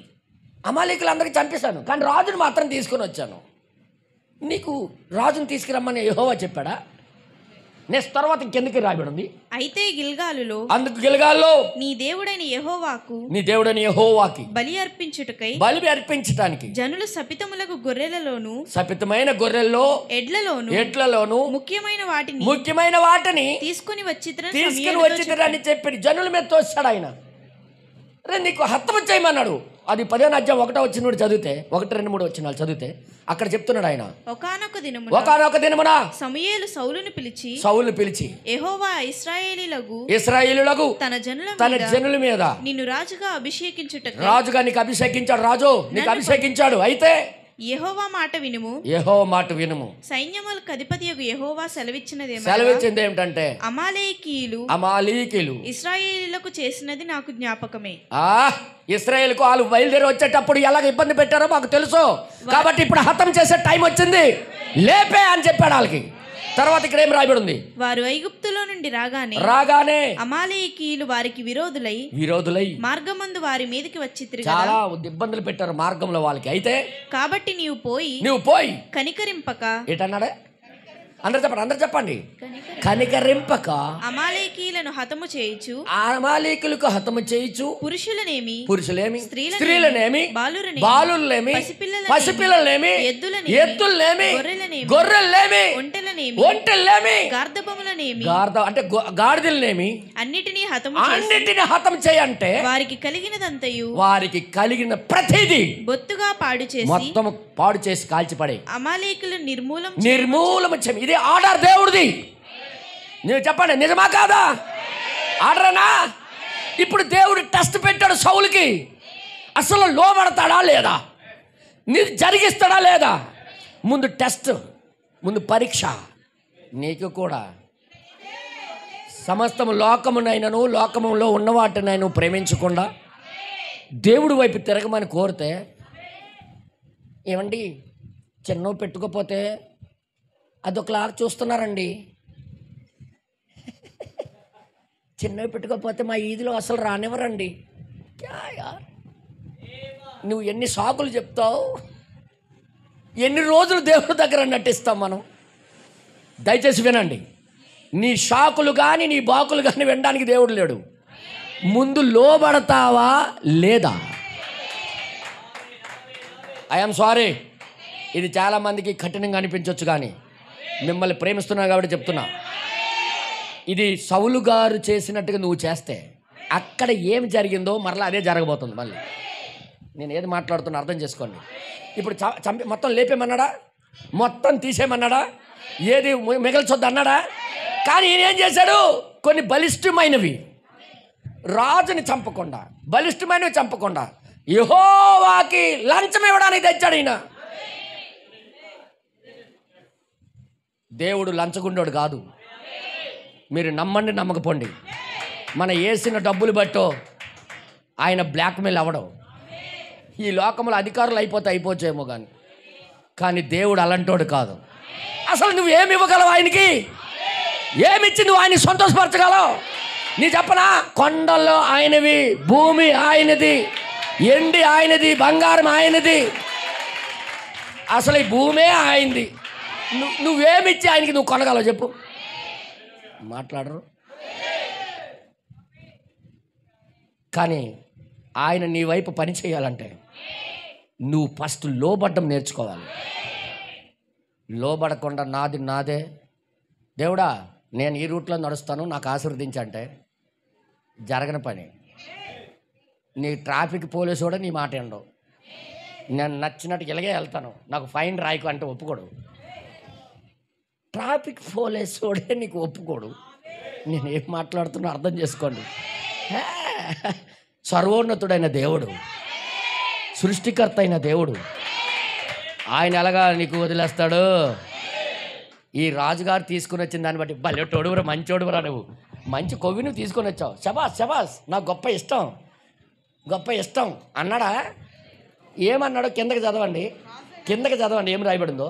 అయితే 15వ అధ్యాయం 22వ వచనం నుండి, అందుకు సమూయేలు తాను సెలవిచ్చిన ఆజ్ఞను ఒకడు గైకొనుట వలన యెహోవా సంతోషించినట్లుగా ఒకడు దహన బలులను అర్పించుటలో ఆయన సంతోషించునా? ఆయన సంతోషిస్తాడా? ఆలోచించు. బలులు అర్పించుట కంటే ఆజ్ఞను గైకొనుట, పొట్టేలకు అర్పించుట కంటే మాట వినుట శ్రేష్టము. ముందు దేవుడు ఏం కోరుకుంటాడైతే ఆయన మాట విని మనం లోబడతామా లేదనేది, ఆయన వాక్యం విన్నట్టుగా మనం ఫాలో అవుతామా లేదనేది, ఆయన వాక్యం చెప్పినట్టుగా చేస్తామా అనేది ముందు చూసిన తర్వాత నీ ఇంటికి ఏది అవసరమో, నీ జీవితానికి ఏది అవసరమో, నేను ఏది మాట్లాడుతున్నా అర్థం చేసుకోండి, మీ కుటుంబానికి ఏది అవసరమో చూసుకునే దేవుడు ఆయన. హల్లెలూయా. అది నీ వల్ల కాకపోయినా ఆయన చేసి పెడతాడు. ఆయనకి అసాధ్యమంటూ ఏమీ లేదు. హల్లెలూయా. లోబడి బ్రతుకుతావా లేదని చూస్తాడు. అబ్రహాముకి మాట ఇచ్చి 25 సంవత్సరాలు అయింది. ఎక్కడైనా తిరుగుబాటు చేస్తాడో, లోబడతాడో, జీవిస్తాడో అని చూశాడు. 25 సంవత్సరాల తర్వాత లోబడి జీవించింది చూసి ఆయన శరీరమే మార్పు చేసి 100 సంవత్సరాల వయసులో తన గర్భఫలాన్ని మరలా ఆయన శరీరంలో ఉన్న గర్భాన్ని, తన భార్యల శరీరంలో ఉన్న గర్భాన్ని మరలా పునరుద్ధరించి కొత్తదిగా చేసి పిల్లనిచ్చాడు. ఆయనకి అసాధ్యం అంటే ఏముంది? ఈరోజు పిల్లలు కావాలనుకొని చాలామంది ప్రార్థన చేసుకొని మాకు పిల్లలు కావాలండి, మాకు పిల్లలు కావాలని అంటారు. గాడ్ బ్లెస్ యూ, కావాలనే మనసు ఉంటుంది అందరికీ. కానీ ముందు ఫాలో అవుతావా లేదని చూస్తాడు. ఫాలో అవ్వకుండా ముందు మాకు 5 పిల్లలు పుట్టిన తర్వాత మీకు నమ్ముకుంటామండి అంటే జరగని పని అది. నేను ఇలాగ అన్నందుకు నన్ను క్షమించండి. రూట్ అలాగ ఉంది, మనం ఏం చేస్తాం? హల్లెలూయా, హల్లెలూయా. అంటే నేనేం మాట్లాడుతున్నా అర్థం చేసుకోండి. ముందు నువ్వు లోబడతావా లేదా అని చూసే దేవుడు. దేవుడి కోసం అన్నీ వదులుకుంటావా లేదా? దేవుడి కోసం నువ్వు ప్రత్యేకించుకుంటావా లేదా? దేవుడి కోసం నువ్వు లోబడి తన ఆజ్ఞకు లోబడతావా లేదా? ఆయన మాటకి ఫాలో అవుతావా లేదా? ఆయన మాటను నువ్వు తీసుకొని నడుస్తావా లేదా? ముందు చూసిన తర్వాత నీ ఇంట్లో ఏమి లేదో ఆయన చూసుకుంటాడు. ఇప్పుడు చెప్పండి, ఎలీషా టైంలోని అదే జరిగినట్టుంది. ఎలీషా స్టోరీ పౌలు గారు చదివి ఉంటారా? బ్రదర్ బెనం గారు చెప్పారు. మరియమ్మ చదివింది, మార్తా చదివింది. బ్రనం గారు చెప్పిన మాట వినండి. ఆయన పౌలు గారు చదివారు. పాత నిబంధన రూఢిగా పరిశీలించిన తర్వాత ఆ తర్వాత హెబ్రీ పత్రిక రాశాడు. ఆయన హెబ్రీలకు రాసిన పత్రిక రాశాడు.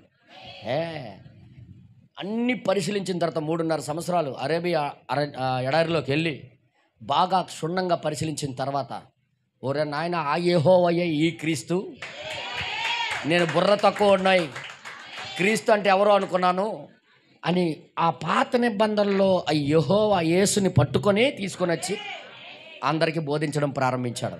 హల్లెలూయా. అంటే పాత నిబంధనలో చూసిన తర్వాతే తిమోతికి రాస్తున్నాడు అనమాట.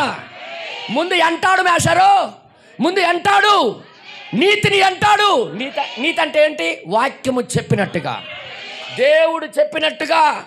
దేవుడు చెప్పినట్టుగా ముందు ఫాలో అవడం నేర్చుకో. మిగతా చూడండి సంఘానికి ఏమి కావాలో. ఈరోజు ఈ విషయంలో తేడా కొడుతుంది ప్రతి ఒక్క విశ్వాసిలో. ముందు దేవుడు అది చేస్తే నేను కూడా అన్నీ వదిలేసుకొని వస్తాను. ముందు నువ్వు రావాలి. అందుకే బైబిల్లో కొన్ని పద్ధతుల రూపంలో దేవుడు రాయించి ఉన్నాడు. వెళ్దామా లోపలికి? ఇప్పుడు లోపలికి వెళ్దామా? వర్తమానం లోపలికి, ఎందుకంటే టైం అవుతుంది కాబట్టి. ఇప్పుడే 9 అయింది. ఓకే, దయచేసి వినండి. బైబిల్ ఏ రీతిగా రాయబడిందో మీకు నేను చూపిస్తాను. ఏలియా అర్పణ అనే వర్తమానం ఉంది కదా, మీ దగ్గర ఉందా? ఏలియా భోజనము అర్పణ అనే ఒక వర్తమానం ఉంది. అదేనా బ్రదర్? ఏలియా భోజనం అర్పణ అనే వర్తమానం ఉంది. ఆ మెసేజ్లో ఏం చెప్పాడో మీకు చూపిస్తాను. మీకు దయచేసి మీరందరూ దాన్ని తెరవాలని నేను కోరుచున్నా. దయచేసి మీరందరూ చూడాలని కోరుతున్నా. ఇది 63వ నెల 10వ తారీఖు బోధించారు. ఇది లిటిల్ స్టోర్ హౌస్లో ఇది బోధించారు. దయచేసి మీరు చూడాలని కోరుతున్నా.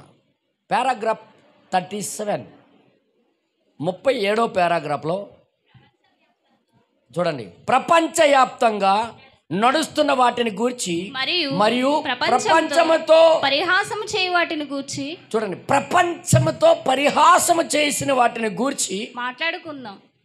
ప్రపంచమే పరిహాసం చేస్తుందట. ఏ విషయంలో పరిహాసం చేస్తుంది? మరియు ఏ విషయంలో ఎగతాళి చేస్తుంది ప్రపంచం?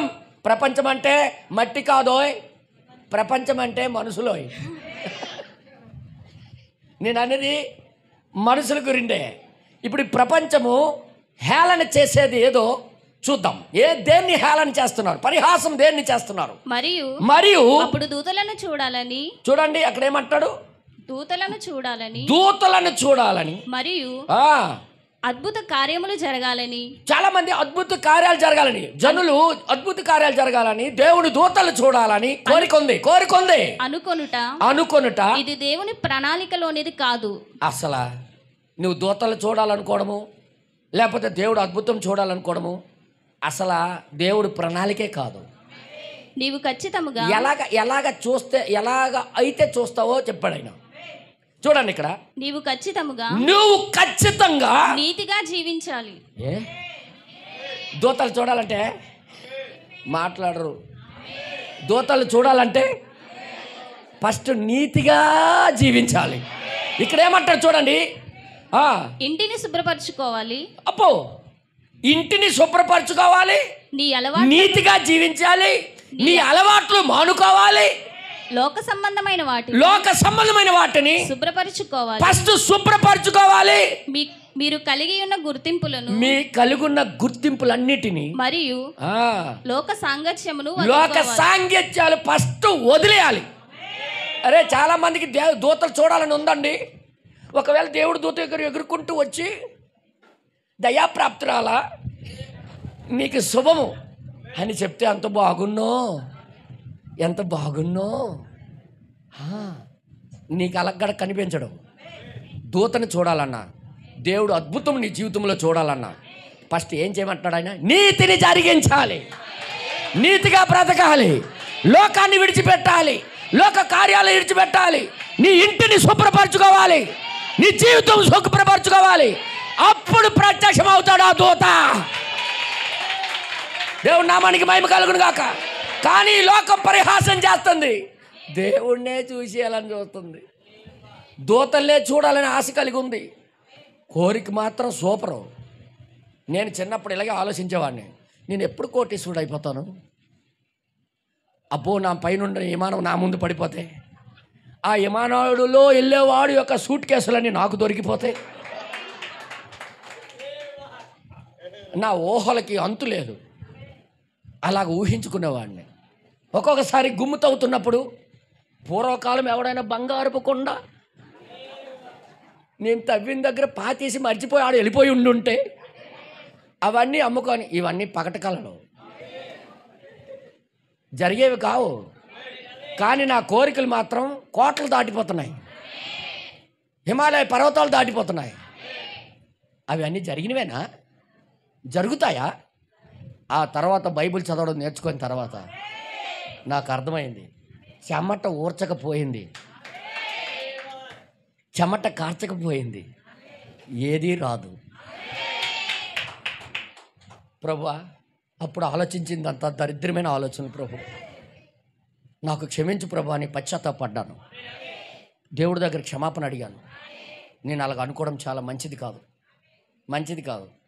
ఒక్కొక్కసారి ట్రైన్ వెళ్ళిపోతుంటా, ట్రైన్ మీద ఉన్న వాళ్ళందరూ పడిపోయి, నా ఊహలు చూడండి, దరిద్రమైన పనికిమాలిన ఊహలు. ట్రైన్ పడిపోతే అందులో నగలు నాణ్యాలు ఇవన్నీ వేసుకున్న వాళ్ళు ఉంటారు. వాళ్ళందరూ చచ్చిపోతుంటే ఎందుకురా తీస్తున్నావు అని అన్నారు. నేను అవన్నీ ఏరుకొని చక్కగా అమ్ముకొని కోటీశ్వరుడు అయిపోతే భలేగుండు. ఇవన్నీ జరిగినవేనా? నేను ఎందుకు మాట్లాడుతున్నాను, ఎవరికైనా అంటే కోపం వస్తుంది కాబట్టి నాది నేను చెప్తున్నాను, ఇంకెవరికైనా అంటే కోపాలు రావండి. ఏంటంటే అలాంటి పాస్టర్ గారు పిలుస్తారని అంటారు, ఆయనకి తిడతారు. నేను ఈరోజు చెప్పేసి వెళ్ళిపోతాను, తర్వాత పడేది ఆయన మీద. వింటున్నారా? అది జరిగితేనేనా? అరే యార్ అది ఈరోజు కూడా ప్రపంచం ఏమో ఆలోచిస్తుందంటే, దేవుడు దూతలు మాకు కనబడితే, దేవుడే మాకు ప్రత్యక్షమై మా ఇంట్లో పెద్ద అద్భుతం చేస్తే, మా ఇంట్లో ఈ కార్యం జరిగితే, మా ఇంట్లో ఇది చేస్తే మేము రోజు చర్చికి వెళ్ళిపోదాం, మేము దేవుడికి ఫాలో అయిపోదాం అనుకుంటారు. నో, అది పరిహాసం అన్నాడు ప్రవక్త. పరిహాసం చేస్తుంది లోకం పరిహాసం చేస్తుంది దేవుడికి. నువ్వు నిజంగా దూతలు చూడాలనుకుంటే, దేవుని అద్భుతమే మీ జీవితాల్లో జరగాలనుకుంటే, ముందు నువ్వు నేను అందరం చేయవలసిందేంటో తెలుసా? ముందు లోకంలో నుండి మనం వేరవ్వాలి. చెడు విషయాలన్నీ కూడా వదులుకోవాలి, పనికిమాలిన విషయాలన్నీ వదులుకోవాలి. లోకం నుండి నువ్వు వేరైపోయి పవిత్రంగా జీవించడం ప్రారంభించాలి. హల్లెలూయా. అవేమి చేయకుండా దేవుడు నాకు కనబడితే బాగుండు, దేవుడు మాకు కనబడితే బాగుండు, దూత కనబడితే బాగుండు. దూత దేవుడిని నీ జీవితంలో అద్భుతం చూడాలంటే ఫస్ట్ ఫాలో అవ్వాల్సిందేంటి? చూడండి ఇక్కడ ఏమంటాడో, అద్భుతమైన విషయాలు చెప్పాడు ఇక్కడ. మీరు కలిగి ఉన్న నీ అలవాట్లను తీసుకోవాలి, మరియు లోక సంబంధమైన వాటిని శుభ్రపరచుకోవాలి. మీరు కలిగి ఉన్న గుర్తింపులను మరియు లోక సాంగత్యమును వదులుకోవాలి. సిద్ధముగా ఉండుము. అప్పుడు చూడండి ఏమంటాడు, అప్పుడు దేవుని దూత భయపడకము, ఇది నేనే అని ప్రత్యక్షం అవుతాడు ఆయన. అది పలుకును, అప్పుడు కార్యాలు జరుగును. అందరు చప్పట్లు కొడతారా? దేవుని కార్యాలు మన జీవితాల్లో జరగాలంటే, అద్భుతాలు జరగాలంటే ముందు డబ్బా నింపే తర్వాత నీకు రొట్టెలు చేస్తానని అనలేదు ఆమె. ముందు జరిగించడం ప్రారంభించింది. ఎంతమందికి అర్థమవుతుంది? ముందు ఫాలో అవ్వడం ప్రారంభించింది. బ్రదర్ యోబు ఆయన నమ్ముకునే దేవుడికి ఎలా నమ్మాడంటే, అన్నీ నాకు ఇచ్చే, అన్నీ సురక్షితంగా ఉంచు, అన్నీ కరెక్ట్గా నాకు ఉంచు, నా పిల్లలకి నాకు అందరికీ ఒక స్థాయిలో ఉంచు, మా పిల్లలకి కలెక్టర్లు చేసే, డాక్టర్లు చేసే, ఇంజనీర్లు చేసే, తర్వాత నీకు కంటిన్యూగా నేను నమ్ముకుంటాను అనలే. ఆయన జీవితంలో అన్నీ పోగొట్టుకుంటున్నాడు. ఆయన నీతి జరిగించడం ఆపాలే. ఎంతమందికి అర్థమవుతుంది? నీతిని వదల్లే, వాక్యం ఫాలో అవ్వడం మానలే, దేవుని వాక్యం చెప్పినట్టుగా లోబడి జీవించడం మానలే. ఎంతమంది అని ఏమన్నా ఆయన మాత్రం దేవుని వాక్యం క్రిందే బ్రతకడం ప్రారంభించాడు. ఆయనకి ఎవరు ఏమి అన్నప్పటికీ కూడా లాస్ట్కి తన భార్య కూడా, ఎందుకు ఇంత పిచ్చి నీకు దేవుడు అంటే, దేవుడికి దూషించి చచ్చిపోవచ్చు కదా అని అంటుంది. మూర్ఖురాలు వలే మాట్లాడు. వెంటనే తిట్టలేదు, ఇంక అది కూడా చూడండి. తన భార్యకి ఏంటి అనలే, మూర్ఖురాలి వలే మాట్లాడుకో అంటే ఈమెకి మూర్ఖురాలు అనలేదు, ఆ మూర్ఖురాలి వలే మాట్లాడొద్దు అన్నాడు ఆయన. ఎంత నీతి జరిగించాడు. ఇవన్నీ చూశాడు దేవుడు, లాస్ట్ వరకు పరిశీలించాడు. వెంటనే సుడిగాల్లో వచ్చాడు ఆయన దగ్గరికి. దేవుడు మాట్లాడడం ప్రారంభించాడు. సుడిగాల్లో నుండి దేవుడు మాట్లాడడం ప్రారంభించాడు. సుడిగాల్లో నుండి దేవుని యొక్క వాక్యము ఆయనకి బయలువెళ్ళింది. నీకేం పర్వాలేదు, నీ శరీరం కుళ్ళిపోయినా, పురుగులు పట్టి మట్టిలో కలిసిపోయినా మరలా లేపుతానన్నాడు ఆయన. నా విమోచకుడు సజీవుడు. ఎప్పుడు బయలుపడిందా నా దేవుడు ఆయనకి? ఎప్పుడన్నా కనిపించాడు ఆయనకి? ఎప్పుడమ్మా ఆయనకి దేవుడు కార్యం ప్రత్యక్షమైంది. నీతిని ముందు జరిగించినప్పుడు, లోకం నుండి ముందు వేరైనప్పుడు, లోక కార్యాల నుండి దూరమైనప్పుడు, ఈరోజు సంఘస్థులు లోకానికి ప్రేమిస్తారు, ఇతరులు దేవుడికి కూడా ప్రేమిస్తారు. యేసుప్రభుని గొప్ప పిచ్చండి మాకు. పిచ్చా? అది పిచ్చి అయితే లోకం పూర్తిగా ఎందుకు వదలట్లేదు అంటే నీ మాటలు వేరు, నీ జీవితం వేరుగా కనబడుతుంది. అందుకే దేవుడి కార్యాలు చూడాలంటే మీ ఇళ్లల్లో, మీ ఇంట్లో, మీ ఒంట్లో దేవుడి కార్యం. ఈరోజు ఓట్ల ఎలక్షన్ ముందు ఒక మాట, ఎలక్షన్ తర్వాత మరొక మాట. అలాగ మాట తప్పేవాడు కాదు. మాట తప్పడు, మడమ తిప్పడు. అది ఎవరికి చెల్లిందంటే ఈ దేవుడికే. ఈ మాట మనుషులకి ఎవరికి చెందదు, కానీ దేవుడికి మాత్రమే చెందుతుంది. అది మాట తప్పడు, మడమ తిప్పడు. ఆయనకి నువ్వు నమ్ముకొని నువ్వు ఆయనకి ఓటేస్తే నువ్వెప్పుడు ఫెయిల్ అవ్వవు. హల్లెలూయా. నేను చెప్తాను, ఇప్పుడు జాగ్రత్త వినండి. తర్వాత మీదకి వెళ్తాం. కొద్దిగా మీదకి ఆయన ఏం చెప్తున్నాడు, ఒక్కొక్కరి గురించి చెప్తున్నాడు ప్రవక్త.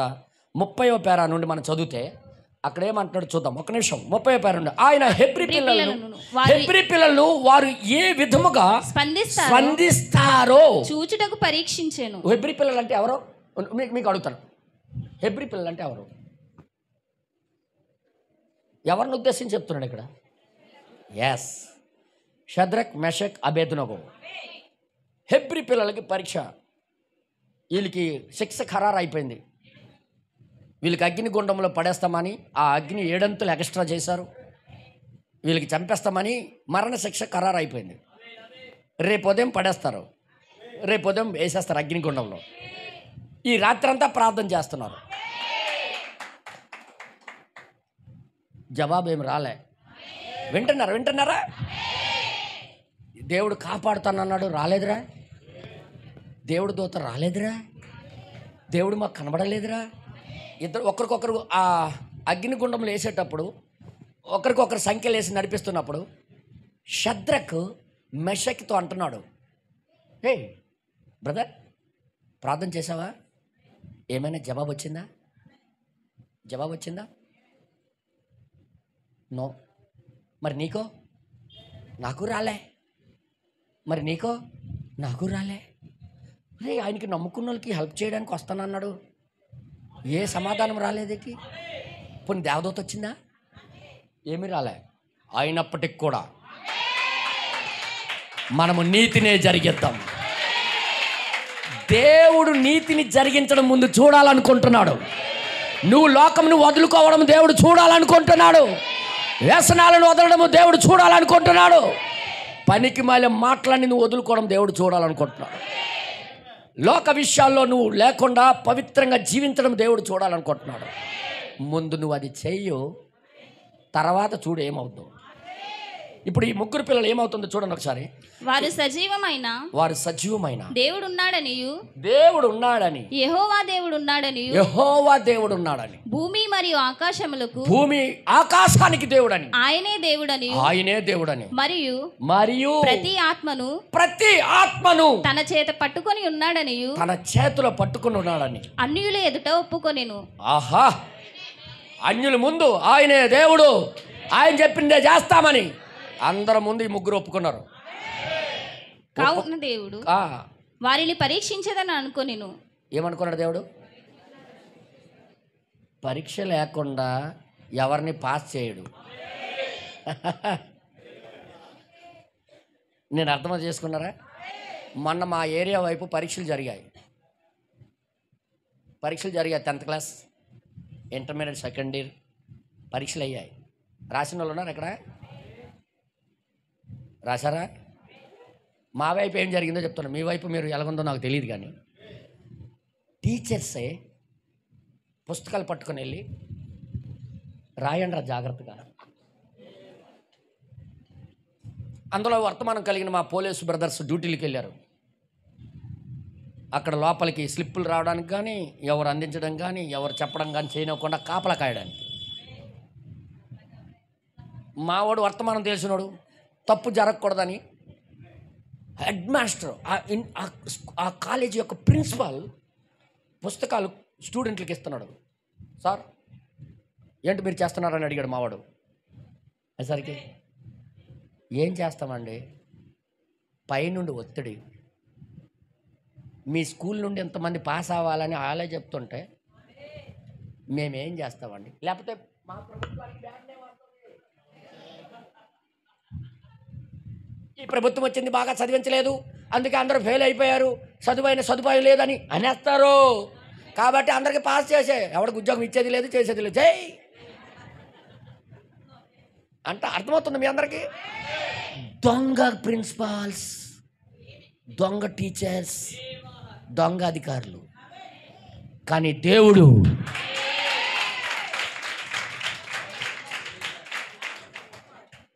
నీకు ఈ గొట్టంలో తోసి ఆ గొట్టంలో గట్లా లాగాడు.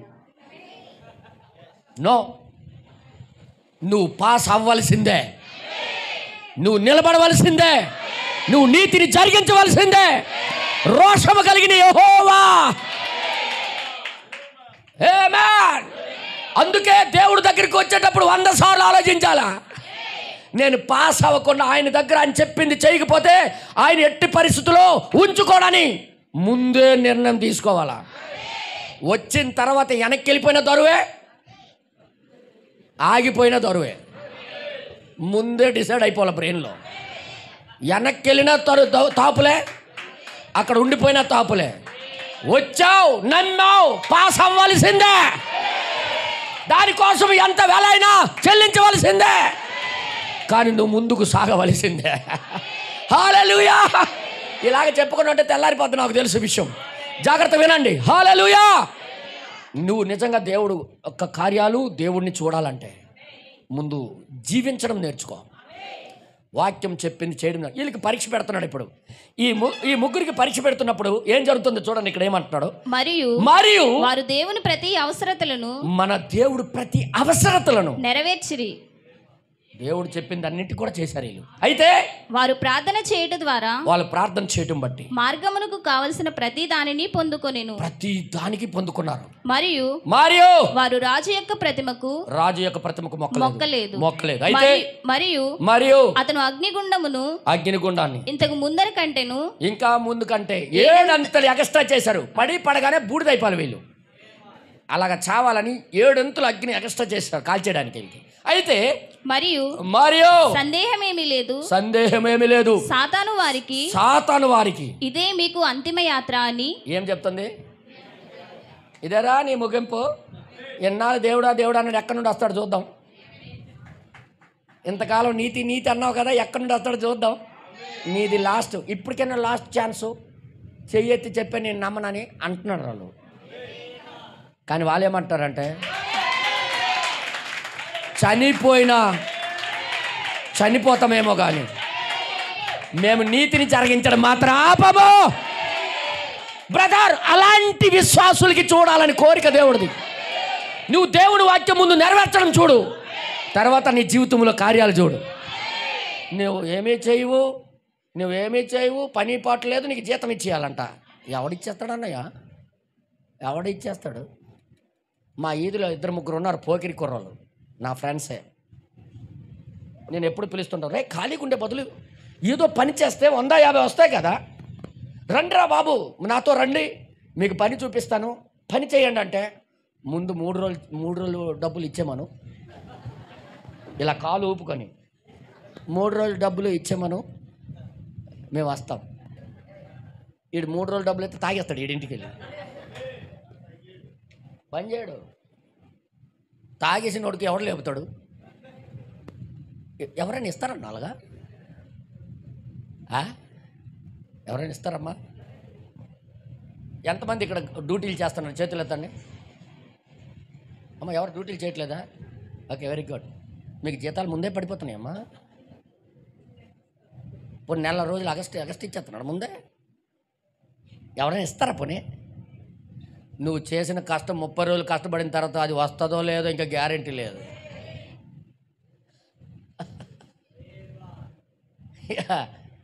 ముందు పరీక్షిస్తాడు.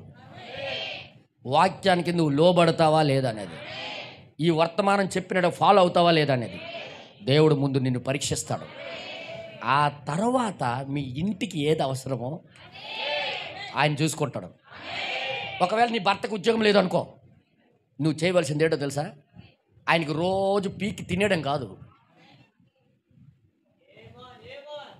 ఎందుకో చేసుకున్నాను, ఇలాంటి వాడికి దరిద్ర కొట్టడికి చేసుకున్నాను, నేరకి చేసుకున్నాను, వీడికి బదులు రిక్షా వాడికి చేసుకున్నా బాగున్ను అని డైలాగులు కొట్టడం కాదు. ముందు దేవుడు వాక్యానికి నువ్వు ఫాలో అవ్వు. చాలామంది భర్తలు ఉంటారు, నాకు తెలుసు. ఆడదా కష్టపడి తెస్తుంటే ఇటు దర్జా కాలు ఊపుకొని బాగున్నావా అని అన్నోళ్ళు ఉన్నారు, చేతకాని వాళ్ళు కూడా ఉన్నారు. అలాంటి వాళ్ళకి పౌరుషం రావాలి. నేను నా భార్యకి పోషించాలి, నేను కష్టపడి తనను పెంచాలి, ఆమె కష్టపడడం నేను చూడలేకపోతున్నాను, నేనే ఏదో చేయాలి అనే ప్రేమ భార్య పట్ల కలిగి ఉండాలి. మా ఏరియా వైపు నేను చూశాను, విచిత్రమైన మనుషులు అనమాట. ఏమని పిలుస్తుంది తెలుసా? ఆమె కష్టపడి తీసుకుని వస్తే వీడు ఇంటి దగ్గర కూర్చొని, ద్వారబంధం దగ్గర కూర్చొని, ఏమే 20 రూపాయలు ఇవ్వా, 20 రూపాయలు ఇవ్వా అంటే ఆమె ఎలా చూస్తుంది తెలుసా? కుక్క కన్నా హీనంగా, ఒరే లెగరాటు, రా లే లే లే అంటుంది అనమాట. 20 రూపాయలు ఎందుకు అడుగుతుంది తెలుసా? 2 ప్యాకెట్లు సారా ప్యాకెట్లు 2 వస్తాయి, 10 రూపాయల ప్యాకెట్ సారా ప్యాకెట్, నాటు సారా. ఒరే లెగరా కుక్క, వెళ్ళి పడిపోరా నూతులో. ఇంకా చెప్పలేమండి, వర్ణించలేము. ఎందుకు ఆ పరిస్థితి వచ్చింది? బద్ధకస్తుడు, దుర్మార్గుడు, భార్య మీద ప్రేమ లేదు, పిల్లల మీద ప్రేమ లేదు, ఎలా బ్రతుకుతారని ఇది లేదు. ఆమె కష్టపడి తీసుకుని వచ్చిన డబ్బులు మళ్ళీ అడగడం సిగ్గు లేకుండా. మగోళ్ళు పరుగు తీసారు ఇల్లు అనుకొని ఆయనకు ఒక 4 గంటలు క్లాస్ వీకాను అనమాట. నా బతుకెందుకు అనుకొని వెళ్ళిపోయాడు అంటరికి. నేను నిజం చెప్తున్నా, ఇలాంటి పద్ధతుల్లో నీ ఇంట్లో కార్యాలు జరగాలంటే నువ్వు ఏదో తిట్టడము కొట్టడము ఏదో అండం కాదు. ఒకే ఒకటి, నువ్వు ఆయన నీతిని జరిగించు. ఈయనకి ఎక్కడ బటన్ నొక్కాలో ఆయనకి తెలుసు. మొత్తం స్విచ్లన్నీ, మానవుని యొక్క స్విచ్లన్నీ దేవుడి దగ్గర ఉన్నాయారా? నువ్వేమనక్కర్లే, నువ్వేదనంటే ఈదులో పడతావు, కానీ ఆయన నొక్కాడంటే ఎలాంటోడైనా తిన్నగా అయిపోవలసిందే. నిజం చెప్తున్నాను నేను. దేవుడు కొడితే ఎవడు పట్టుకోలేడు. No no no no no దేవుడు కొట్టిన పద్ధతే వేరుగా ఉంటుంది. నువ్వు ఇంట్లో గొడవ చేయడం కాదు, నీ ప్రయత్నం ద్వారా ఏదో చేసేద్దామని కాదు, నువ్వు ఏదో చేసిన తర్వాత వీడికి తీర్చిదిద్దేద్దానని నువ్వు అనుకోకు. నీ వలన కాదు, నా వలన కాదు. మనం చేయవలసింది ఒకటే, దేవుడికి లోబడి నీతిని జరిగించడం. హల్లెలూయా. నేను ఏంటన్నా ఇక్కడే ఉండిపోయాను, ఇంకా బోల్డ్ ఉన్నానయ్యా, బోల్డ్ ఉంది. నేను మరి చెప్తున్నా, నువ్వు దేవుని కార్యాలు, దేవుని యొక్క మీ ఇంట్లో అద్భుతాలు సూచక్రియలు, నీ ఇంట్లో మేలు, నీ ఒంట్లో మేలు, నీకు స్వస్థత, నీకు మేలు జరగడం నువ్వు చూడాలంటే ఫస్ట్ దేవుడు చెప్పినట్టుగా లోబడిపో. దేవుడు చెప్పినట్టుగా నువ్వు ఫాలో అవ్వు. మిగతా దేవుడు ఎలా కార్యం చేస్తాడో చూడు. హడ్డి సిస్టర్ అదే చేసిందా?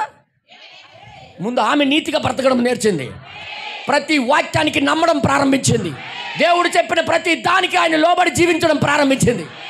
వాళ్ళ అబ్బాయిని మాత్రం ఊరి మీద తిరుగుతుండ్రు, ఒక్కొక్కడు ఊరి మీద తిరుగుతుండ్రు, ఇష్టం వచ్చిన తాగుతూ దరిద్రమైన ఫ్రెండ్స్తో తిరుగుతూ ఇంటికి గందరగోళం సృష్టి. కానీ అమ్మ నీతిని జరిగించే స్త్రీ. వెళ్తూ ఒకరోజు నా దేవుడు ఏదో ఒక రోజు నా పిల్లల్ని బాగు చేస్తాడు, నేను మాత్రం వదలను దేవుడికి. ఈమెకి రోజులు సంవత్సరాలు గడిచే కొద్ది ఇంకా పిల్లలు చెడిపోతున్నారు ఆమె ముందు. అయినా దేవుడికి నమ్ముకోవడం ఆపలే, జీవిస్తూనే ఉంది దేవుడి ముందు జీవిస్తూనే ఉంది. పరీక్ష లేకుండా ఎవరికి పాస్ చేయడన్నా, ఖచ్చితంగా పరీక్ష పెడతాడు ప్రతి ఒక్క విశ్వాసికి. వెంటనే ఆమె ఏమన్నదంటే, ఒకరోజు ఆ సమయం వచ్చింది, సిస్టర్ పరిశుద్ధాత్మ దిగొచ్చాడు, ఏం కావాలి చెప్పమ్మా అని అన్నాడు. మీ చెల్లి చాలా సంవత్సరాలు బట్టి బాగోలేదు కదా, స్వస్థత కావాలా అని అడిగాడు. లేకపోతే నువ్వు డబ్బు లేకుండా ఇన్ని సంవత్సరాలు బీదరికంలో బతికావు కదా, నీకు ధనము కావాలా అని అడిగాడు. కానీ ఆమె ఏమన్నా తెలుసా? డబ్బు ఈరోజు ఉంటుంది, రేపు పోద్ది, స్వస్థత ఈరోజు ఉంటుంది, రేపు పోద్ది, కానీ రక్షణ ఎప్పుడు పోదు. నా 2 కుమారులకి రక్షణ కావాలన్నది ఆమె. వెంటనే దేవుని ఆత్మ వచ్చి వాళ్ళకి పిలక పట్టుకోయింది. 2 వచ్చి అమ్మ ఒడిలో పడిపోయారు. అమ్మ మమ్మల్ని క్షమించమ్మా, నీకు ఎన్నో రోజులు దుఃఖ పెట్టామమ్మా, ఎన్నోసార్లు నీకు బాధ పెట్టాం తల్లే, మేము బాప్తిజం తీసుకొని బ్రతుకుతామమ్మా అని. బటన్ స్విచ్ మెయిన్ స్విచ్, మనుషుల యొక్క మెయిన్ స్విచ్ ఆయన దగ్గర ఉంది. కార్యాలు చేయటంలో ఆయన అంత గొప్పవాడు ఎవడూ లేరు. యెహోవా కార్యాలు చేయటంలో నంబర్ 1 ప్రపంచానికి. హల్లెలూయా. ఒకరోజు యూదా జాతి మీదకి ఒకడు ప్లాన్ గీశాడు, మొత్తం లేపేద్దామని, అందరికీ నాశనం చేసేద్దామని, యూదులు అన్నవాడు లేకుండా చేసేద్దామని. దేవుడు అసలు మెయిన్ స్విచ్ పట్టుకుని కూర్చున్నాడు. ఆ రాజుగారికి నిద్ర లేకుండా ఆ రోజు బటన్ నొక్కేశాడు. అటు ఇటు ఇటు అవుతూ అవుతుండు బెడ్ మీద.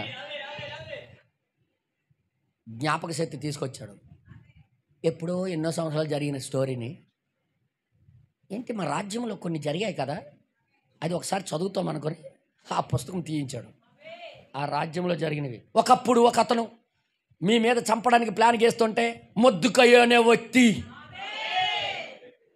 కాపాడాడు, వార్త అందించాడు. మరి ఆయనకి ఏం సన్మానం ఇచ్చాము? ఎప్పుడు అర్ధరాత్రి బటన్ నొక్కి గుర్తు చేశాడు. ఆయనకి కార్యాలు చేయుటలో దేవుడు అంత గొప్పోడు లేడు. కానీ ఆయన కార్యం నువ్వు చూడాలంటే ఫస్ట్ నువ్వు నేను చేయవలసిందంటే తెలుసా? ముందు నీతిని, యథార్థతను, వాక్యము చెప్పినట్టుగా శిరస్సు వహించడం నేర్చుకోండి. సంఘమా మేలుకో. ఈరోజు సంఘాలు చల్లబడిపోవడానికి కారణం ఏంటో తెలుసా? వాక్యం వింటున్నారు, దానికి ఫాలో అవ్వట్లేదు. వాక్యం వింటున్నారు, దాన్ని పట్టించుకోవట్లేదు. వాక్యం వింటున్నారు, దాన్ని చేయడం లేదు. వర్తమానాలు వింటున్నారు, దాన్ని చెప్పినట్టుగా వాళ్ళ ప్రవర్తనల ద్వారా, వాళ్ళ జీవితాల ద్వారా చూపించట్లేదు. మరి కార్యాలు ఎలా చేస్తాడు దేవుడు? కార్యాలు చేయాలంటే ముందు ఈ ముగ్గురికి ఏం చేస్తున్నాడు? టెస్టింగ్. సాతాను అంటాను మీ పని అయిపోయింది ఈ రోజు నుండి, మీరు అయిపోయారంటే, అయినప్పటికీ మేము ఆయన నీతినే నెరవేరుస్తాం. అలాగ వెళ్ళారు. ఇలాగా విచిత్రం ఏంటో తెలుసా? అలా కట్టింది ఇనప గొలుసులు, అలాగ ఇసిరారు లోపలికి. విచిత్రం ఏంటంటే ఇనుము కాలింది, ఇది కరిగిపోయి ఊడిపోయింది, వీళ్ళకేట అవ్వలే. మధ్యలో ఎవరిని చూశారు? దేవుడిని చూశారు. వాళ్ళు దేవుణ్ణి చూడాలంటే, దేవదూతల్ని చూడాలంటే ఇంకొక రూల్ లేదు బైబిల్లో. నేను ఏది మాట్లాడుతున్నాను? మరియమ్మ దగ్గరికి గాబ్రియెల్ దూత ఎందుకు వచ్చాడు? ఆమె నీతిని జరిగించడం ప్రారంభించింది. నీతిమంతురాలు. తన భర్త యోసేపు నీతిమంతుడు. బైబిల్ అలాగే చెప్తుందా లేదా? నీతిమంతుడిని ఎవరిని అంటారు? దేవుణ్ణి భయపడి తన ఆజ్ఞను పాటించేవాడికి నీతిమంతుడు. చూడండి ఇక్కడ ఏమంటాడో కొద్దిగా చూడండి, చదవండి, మా తొందర చదవండి, టైం అయిపోతుంది కాబట్టి. మా దేవుడు ఈ మండుచున్న అగ్నిగుండంలో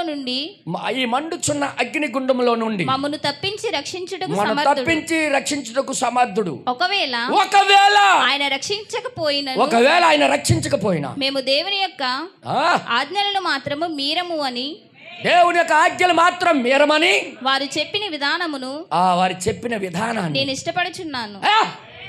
మన ప్రవక్త అంటాడు, అదే పద్ధతి, అదే రూల్. మేమైతే దేవుడు ఆజ్ఞలు విడిచిపెట్టమనుకొని వాళ్ళు నీతిని జరిగించడం ప్రారంభించారు. అప్పుడు ఏమంటాడు చూడండి, 30 చదవండి.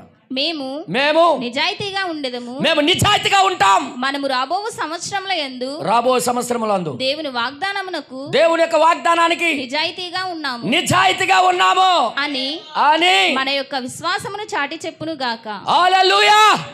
అలాగ మనము కూడా మారుదుము గాక, మనము కూడా అలాగే చేయుదుము గాక. 31 పేర నా దేవుడు దీని నుండి నన్ను స్వస్థపరచుటకు సమర్థుడు, లేక నా దేవుడు ఈ చక్రాల కుర్చీ నుండి నాకు లేపగలిగిన సమర్థుడు. ఏ విశ్వాసం వెంటాడాలి? దీని నుండి నాకు తీసగలిగిన సమర్థత ఆయనకు ఉంది. నీ జీవితాన్ని మార్చగలిగిన సామర్థ్యత ఆయనకు ఉందా లేదా చెప్పండి.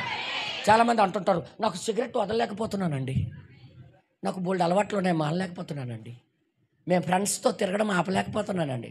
ఆపే పద్ధతి దేవుడి దగ్గర ఉంది, నీకు మాన్పించే పద్ధతి కూడా దేవుడి దగ్గర ఉంది. ముందు లోబడు, నీకు లెక్కలు తేలిపోతే అలగడదు. హల్లెలూయా. అమ్మా బాబు కోపం వస్తుందా? మా గురించి ఎవరో చెప్పేశారు పాస్టర్ గారికి, అందుకే చెప్తున్నారు ఇలాగా. నాకు ఎవరు చెప్పలేదు, ఇక్కడ చదివాను నేను. నాకు ఎవరు చెప్పినా నేను విన్నాం. పరిశుద్ధాత్ముడు ముందు బయలుపరుస్తేనే కానీ నేను ఎవరి గురించి మాట్లాడను. మీకు ఏదో మంచి ఉందని కాబట్టి చూపిస్తున్నాను. నా దేవుడు నాకు స్వస్థపరచగలడు, నాకు చక్రాల కుర్చీ నుండి లేపగలడు. కానీ ముందు నేను నీతిని నెరవేరుస్తా. హల్లెలూయా. అర్థమవుతుంది మీ అందరికీ? తర్వాత ఇక్కడ ఏమంటాడు చూడండి, ఒకసారి చూడండి. తర్వాత నా దేవుడు దీన్ని చేయుటకు సమర్థుడు, అయితే ఆయన నేను స్వస్థపరిచిన వాడిగా అంగీకరించాను. నా పాపం నేను ఒప్పుకుంటున్నాను. నా అవిశ్వాసం మరియు ఆయనే నన్ను స్వస్థపరచువాడినని నేను విశ్వాసిస్తే ఒప్పుకొనుచున్నాను. ఏది వచ్చినా ఏది పోయినా సరే, నేను ఈ దినమున బాగుపడకపోతే రేపు బాగుపడతా, కానీ నీతిని మాత్రం జరిగిస్తూ ఉంటా. ఇంకా తర్వాత ఇంకా రాయబడింది, రేపు బాగుపడకపోతే వచ్చే సంవత్సరం బాగుపడదను. ప్రభు ఇచ్చెను, ప్రభువే తీసుకొనెను. ప్రభు యొక్క నామానికే స్తుతి కలుగును గాక. ఓ అది అక్కడే ఉన్నది తాళపు చెవి. మరియు వారు విచారణ నిమిత్తం ఒక పరీక్ష కొరకు మండుచున్న గుండములోకి నడిచినప్పుడు అంతం వరకు వారు నిజాయితీగా ఉండెను. ఏం చేశారట? అంతం వరకు నిజాయితీగా ఉన్నారు వీళ్ళు. అయితే దేవుడు ఒక క్షణ వ్యవధిలోనే అక్కడ ఉన్నాడు. ఎప్పుడైతే అంతం వరకు నిజాయితీగా ఉన్నారో రెప్పపాట్లో దేవుడు వారి మధ్యలోకి వచ్చాడు. దేవుడిని చూసారా లేదా? లేదమ్మా? దేవుడు చూసే పద్ధతి చూసారా? దేవుడు కార్యాలు చేసే పద్ధతి ఎలాగుందో చూసారా?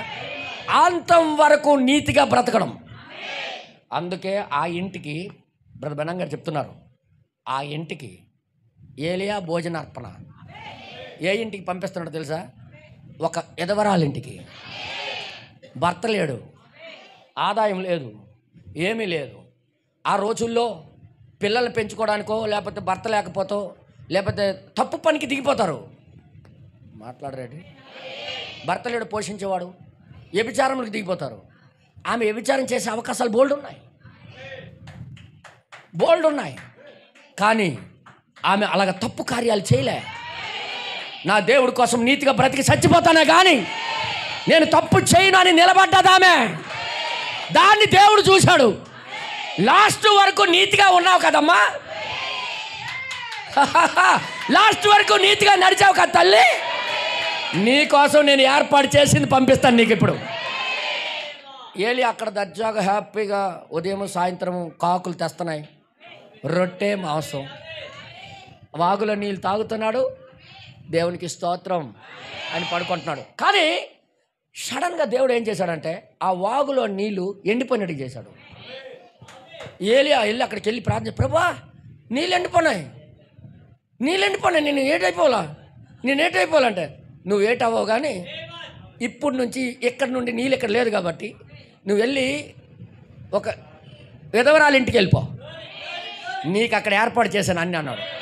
అక్కడ ఏటేటు ఉంది? బుడ్డిలో కొద్దిగా నూనె, పిడికిడి పిండి. ఒక పెద్ద బస్తాలు ఉన్న ఇంటికో 10 ఎకరాల ఇళ్ళ ఇంటికో ఊర్లో కోటీశ్వరుడు ఇంటికి వెళ్ళమంటే ఒక బాగుంది. దిక్కినీళ్ళ ఇంటికి వెళ్ళమంటున్నాడు ఆయన. ఏ ఆధారం లేకున్నా, ఎటువంటి ఆధారం ఎక్కడి నుండి రాకపోయినా, ఏ తప్పు చేయకుండా దేవుడి యథార్థంగా బతుకుతుంది ఆమె. ఆమెకి లేపడానికి దేవుడు ఆమె ముందు ప్రత్యక్షం అవడానికి ఇక్కడ వాగు నీళ్ళు ఆపేశాడు ఆయన. ఎంతమంది చప్పట్లు కొడతారు? అమ్మా బాబు, నిన్ను బాగు చేయడానికి నువ్వే యథార్థంగా నడుస్తే దేవుడు ఎవరినైనా లేపగలడు. నీకోసం ఎవరినైనా తీసుకొని రాగలడు ఆయన. ఒక విధవరాలకి బాగు చేయడానికి, తనని పోషించడానికి ఆయన వాగు నీళ్ళనే ఆపేశాడు. అసలు సృష్టి యొక్క బటన్స్ అన్నీ ఆయన దగ్గర ఉన్నాయరా? సృష్టి యొక్క బటన్స్ అన్నీ మీకు తెలుసా? మొన్న లాస్ ఏంజలీస్ కాలిపోయింది. ఒక్కొక్క ఇల్లు కాస్ట్లు తెలుసా మీకు ఎంతో? మన జిల్లాని కొనేవచ్చు. మన జిల్లాకు కొన్నంత డబ్బు ఒక్కొక్క ఇల్లు కట్టుకున్నారు వాళ్ళు. ముందుగా ప్లాన్ గీసుకొని ఆ ఇల్లు ఎలాగ నిర్మించారంటే, ఒకవేళ అగ్ని ప్రమాదం వచ్చినా మా ఇల్లు కాలిపోకుండా చుట్టుపక్కల ఆటోమేటిక్ పైప్స్ పెట్టారు. ఆ పైప్స్ ఇంటి వైపు ఇలాగ ఉన్నాయి. చిన్న వేడి తగిలిన వెంటనే ఓపెనింగ్ అయిపోయి పెద్ద దారలు ఆ నీటిలో నుండి వచ్చి ఆ ఇంటిని నీటిలో ముంచేస్తాయి అన్నమాట. అలాంటివి పెట్టారు. అది తయారు చేసుకొని పెట్టుకోరు. అన్ని కోట్ల లక్షల కోట్ల రూపాయలు ఇచ్చి కొట్టుకున్నారు ఇల్లులు. కానీ ఆ పైపులు అలాగా చూసుకొని ఉండిపోయాయి. పైపులు ఓపెనింగ్ అవ్వలేదు. మరి ఎలాంటి స్విచ్ ఉందో ఆయన దగ్గర చూడండి. పైపులు ఓపెనింగ్ అవ్వలేదు, రెప్పపాట్లోనే బూడిదైపోయాయి. దానికి కూడా చాయిస్ లేదు పాపం. ఆ కప్పు ఓపెనింగ్ అయ్యేలోగా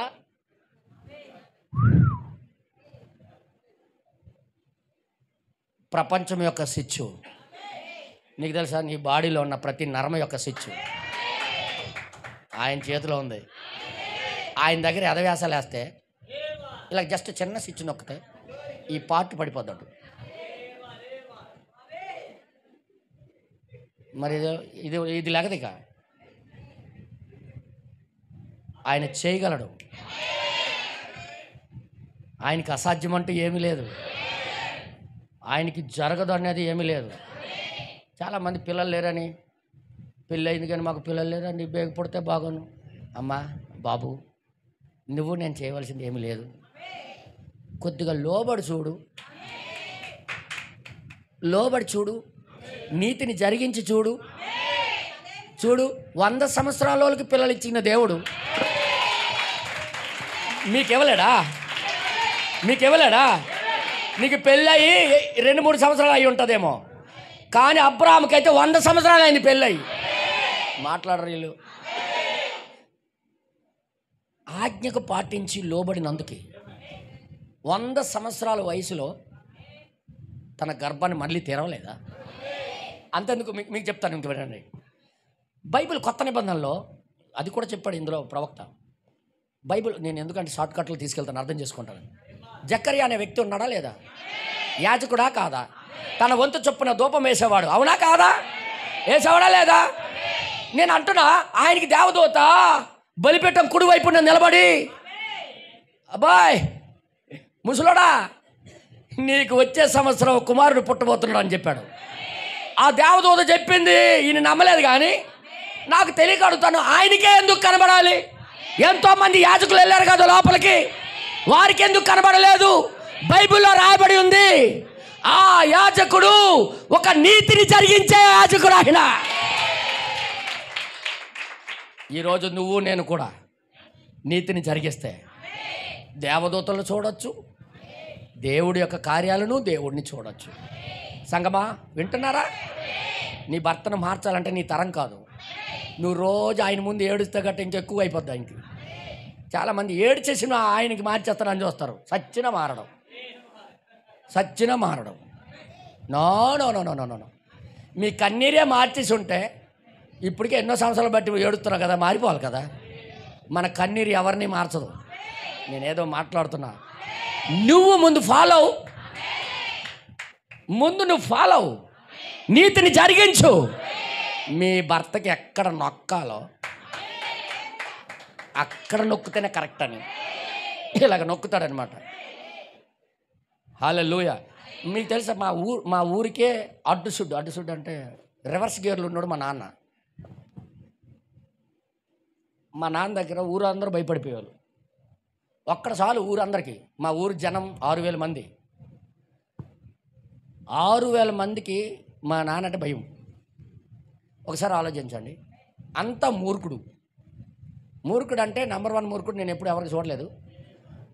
మా అమ్మకి ఎలా కొట్టేవాడంటే, మా అమ్మకి నా చిన్నప్పుడు, నేను చిన్నోడిని, మా అమ్మ ఎందుకో ఒకసారి వీళ్ళిద్దరికి గొడవైంది, మనకు తెలియదు అంతగా ఆలోచనలేదు, చిన్నపిల్లలం కదా. ఒరే అన్నది మా అమ్మ నాన్నకి. యథార్థం నేను చెప్తున్నా, ఒరే అనిసింది తన నోటితో. కర్ర తీశాడు, కాలు మీద ఒక్క దెబ్బ కొట్టాడు, కాలు ఇరిగిపోయి కింద పడిపోయింది. ఆ కాలు ఇరిగిపోవడం గిలగిల తనుకుంటుంది మా అమ్మ. గుండ్ల మీద ఇలా కూర్చొని ఈ నోటుతోనే కదే నాకు ఒరే అన్నావు అనుకొని ఇలాగ చీల్చేశాడు అనమాట. పోవచ్చు కదా అన్నాడు. మా నాన్న పడుకొని చెవులో పడిపోయింది.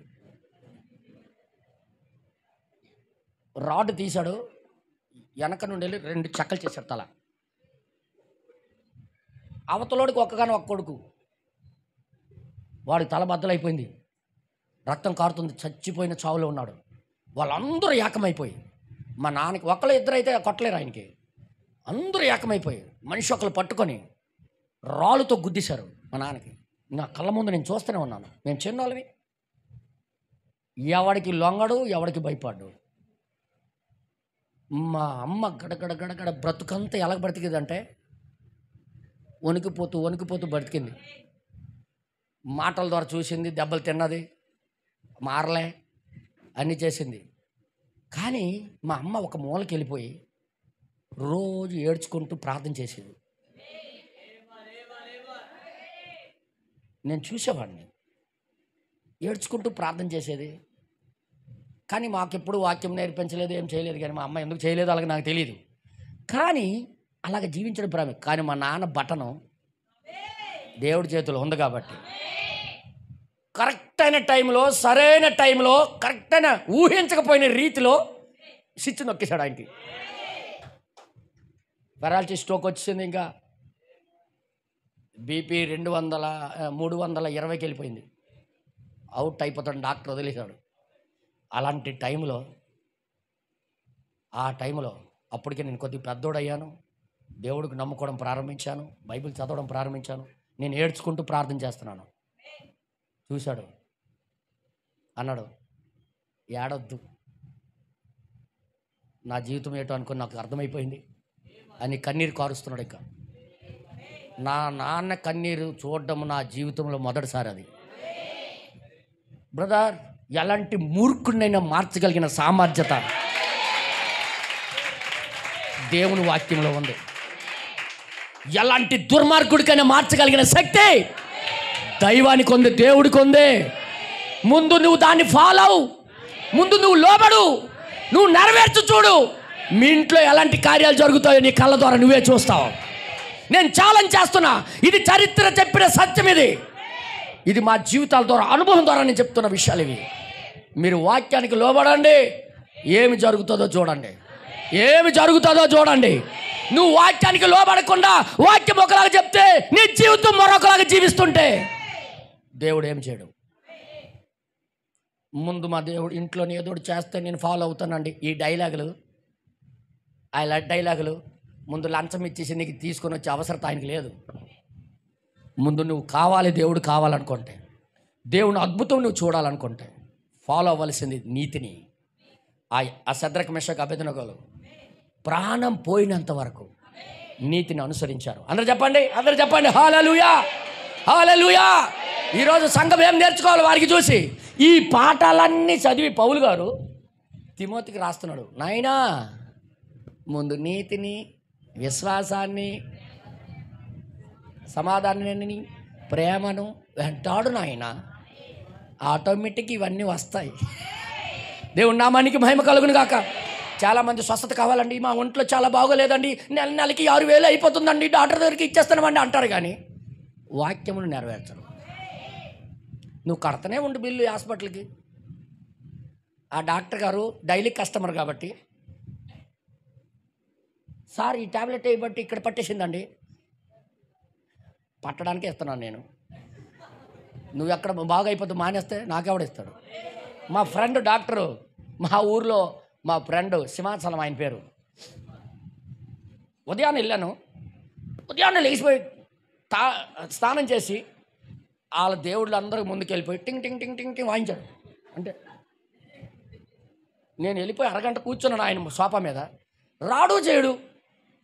నేను అడిగాను, ఫ్రెండ్లీగా ఉంటాం కాబట్టి, బెదరు నీకు ఒక అడగాలనుకుంటున్నాను అంటే, ఏంటి అడుగు లక్ష్మణ అన్నాడు.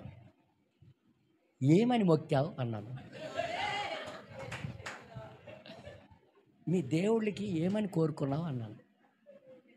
ఈరోజు ఎక్కువ పేషెంట్లు వచ్చినట్టుగా చెప్పు. దుర్మార్గుడా, ఎవరైనా బాగుండాలని కోరుకుంటారు కానీ ఎవడైనా బాగుపడాలని కోరుకుంటారు, కానీ పేషెంట్లు రావాలని కోరుకున్నాడు నువ్వు. నా దగ్గరికి ఎవరు రాకూడదు, అందరూ బాగుపడాలి అనాలే కానీ. దుర్మార్గుడా, మా దేవుడు అలాంటోడు కాదు. నో, నా దేవుడు పాపిగా చూడాలని ఇష్టం లేదు.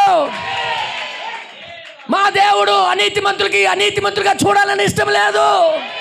మా దేవుడు నీతిమంతుడిగా చూడాలని, ఒక పాపి పరిశుద్ధుడిగా అవ్వాలని, ఆ మనిషి ఆ పాపంలో ఉండకూడదని ఆయన చూడాలని కోరిక కలిగిన దేవుడు ఆయన. హల్లెలూయా. అర్థమవుతుందమ్మా? అర్థమవుతుందా? హల్లెలూయా. రేడియోలు బాగు చేసినోడికి ఏమని మొక్కుతుంటాడు తెలుసా? సారీ, టీవీలు బాగు చేసినాడు. ఈరోజు అందరికి పిడుగు పడిపోయి అందరి టీవీలు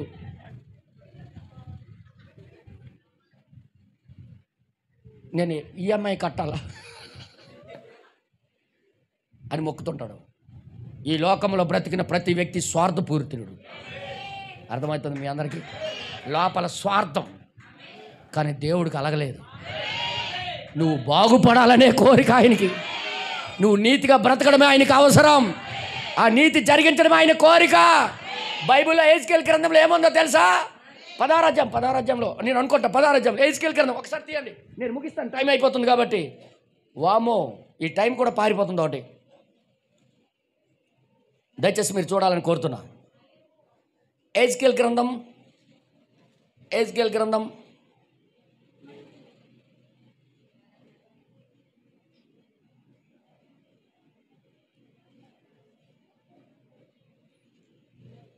ఓకే, 18వ అధ్యాయం 23వ వచనం. చదవండి. దుష్టుడు మరణము నొందుట చేత నాకేమాత్రమైన సంతోషము కలుగునా?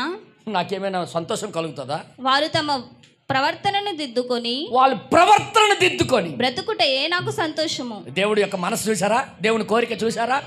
ఆయన కోరిక చెప్పండి అమ్మా. దుష్టుడు దుష్టత్వంలో ఉండి చచ్చిపోవడం ఆయనకి ఇష్టం లేదు. దుష్టత్వం నుండి మారు మనసు పొందడం ఆయనకి ఇష్టం. తర్వాత ఇంక రాయబడింది, ఇదే ప్రభువుకు యెహోవా వాక్కు.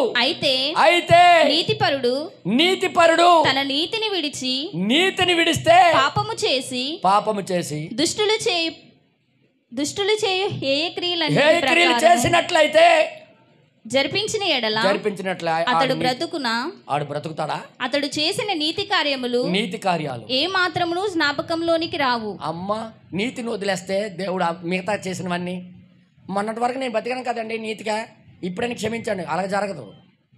100కు 100 మార్కులు రావాల్సిందే. ఏదో మాట్లాడుతున్నా.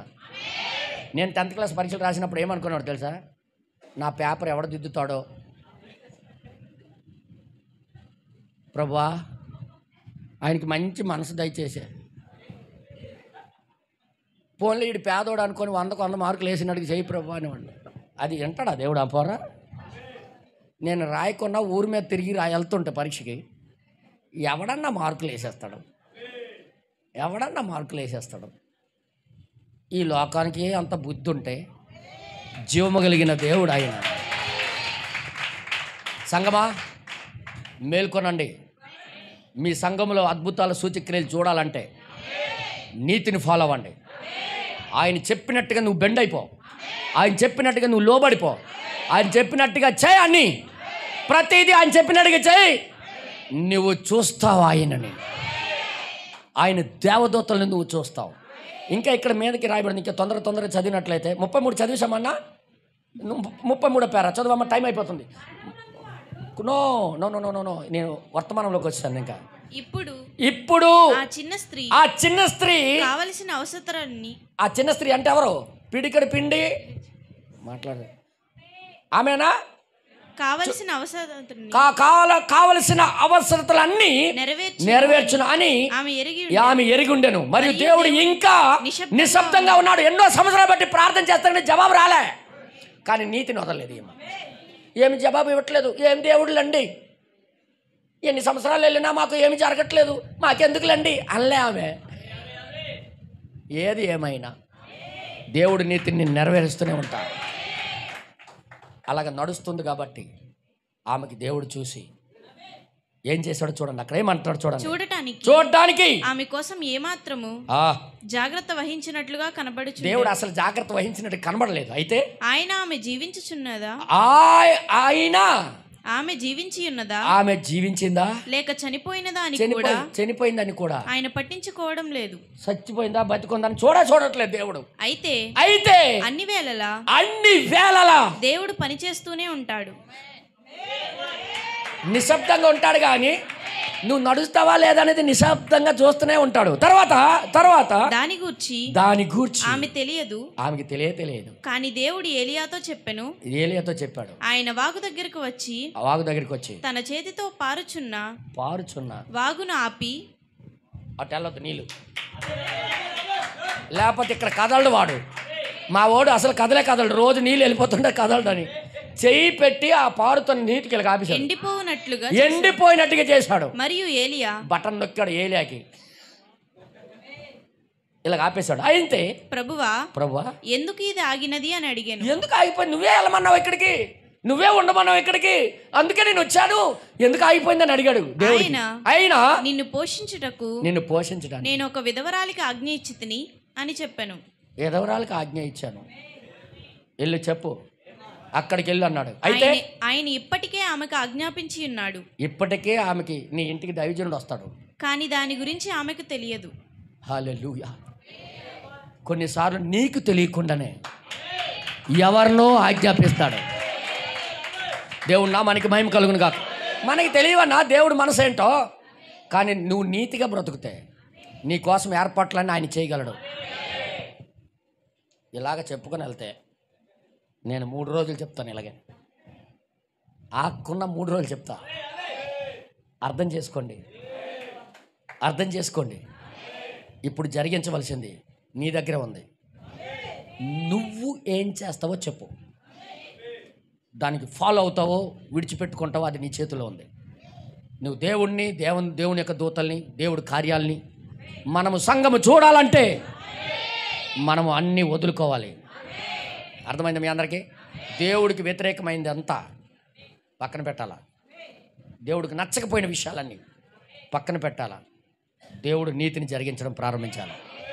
అప్పుడు చూడండి, పాస్టర్ గారండి ఎక్కడున్నారండి, మా కోసం ప్రార్థన చేయండి అనక్కర్లే. బైబిల్ చెప్పింది, విశ్వసించిన ప్రతి ఒక్కరికి ఈ సూచక్రియలు వెంబడించును. పాస్టర్ గారు ఎల్లవేళలా మీ పక్కనే ఉండడు. నువ్వే ఒక నిజమైన విశ్వాసిగా మారాలి. దేవుడు నామానికి మహిమ కలుగును గాక. హల్లెలూయా. ఎంతో ప్రేమించిన మార్త మరియుల యొక్క కుటుంబం యేసయ్య ఒకరోజు దూరం వెళ్ళిపోయాడు. ఆయన వెళ్ళిపోయి రాలేదు ఇంటికి చాలా రోజులు బట్టి. ఈలోగా రోగం వచ్చింది, లాజరు చనిపోయాడు. ఎన్నోసార్లు కౌరు పంపించారు, ఆయన రాలేదు. రాకపోయేసరికి మనోళ్ళు అయితే ఏమంటారు తెలుసా? ఏం పాస్టర్లు అండి, 2 సార్లు కబురు అందించాం, రాలే, మా మీద ప్రేమ లేదు అని ఎన్ని మొఖాలు తిప్పేసి అన్ని ఊసులేసుకుందరో ఒక్కొక్కరి మీద. కానీ మార్తా మరియలు అలాగనలేదు. అదే పనిగా శాస్త్రులు, పరిసయ్యులు, సద్దుకాయలు వచ్చి చుట్టూ లాజరు సమాధి చుట్టూ పట్టుకొని ఏడుస్తున్నారు. వాళ్ళు లాజరు సమాధి పట్టుకొని ఏడుస్తుంటే వాళ్ళతో సహా మార్తా మరియలు కూడా ఏడుస్తున్నారు. అమ్మ నాయన చూడమ్మ, అప్పటికే అన్నా మా సమస్త వదిలేసి వెళ్ళకూడదని. పట్టించుకుపోయినోడు దగ్గరికి వెళ్ళిపోయారు. మీరు పిలవకపోయినా వచ్చిన వాళ్ళు ఎవరమ్మా? మీరు మాకు పిలవలే, అయినా మీ మీద ఉన్న ప్రేమ అందుకే ఏడుస్తున్నామమ్మా. ఇప్పటికైనా బుద్ధి వచ్చింది మీకు, ఆయన మంచోడు కాదంటే మీరు వెళ్ళలేదు, కాలవర్తమానం అనగానే వెళ్ళిపోయారు అని ఏడుస్తుంటే మార్తా మరియలు ఏమీ అనకుండా అలాగే చూస్తున్నారు. వాళ్ళ మాటలకు ఊ అని కానీ ఒక్క మాట ఆడలే. 4 రోజుల తర్వాత, పాతీసిన 4 రోజుల తర్వాత ఊర్లోకి వచ్చాడని ఎవరో చెప్పారు మార్తకి. పరిగెట్టి వెళ్ళింది. నువ్వేం మనిషివి, పిలిచినా రాలేదు, నువ్వేం దైవజనుడు అనలే. సాగిలిపడి మొక్కింది ఆయనకి. అయ్యా నువ్వు రాకపోయినా నా దేవుడు అయ్యా, నువ్వు రాకపోయినా నిన్ను విశ్వసిస్తామయ్యా. ఆ నీతి జరిగించడం బట్టి ఆమె ఇంట్లో పునరుద్ధానం చూసింది ఆమె. దేవుని నామానికి మహిమ కలుగును గాక.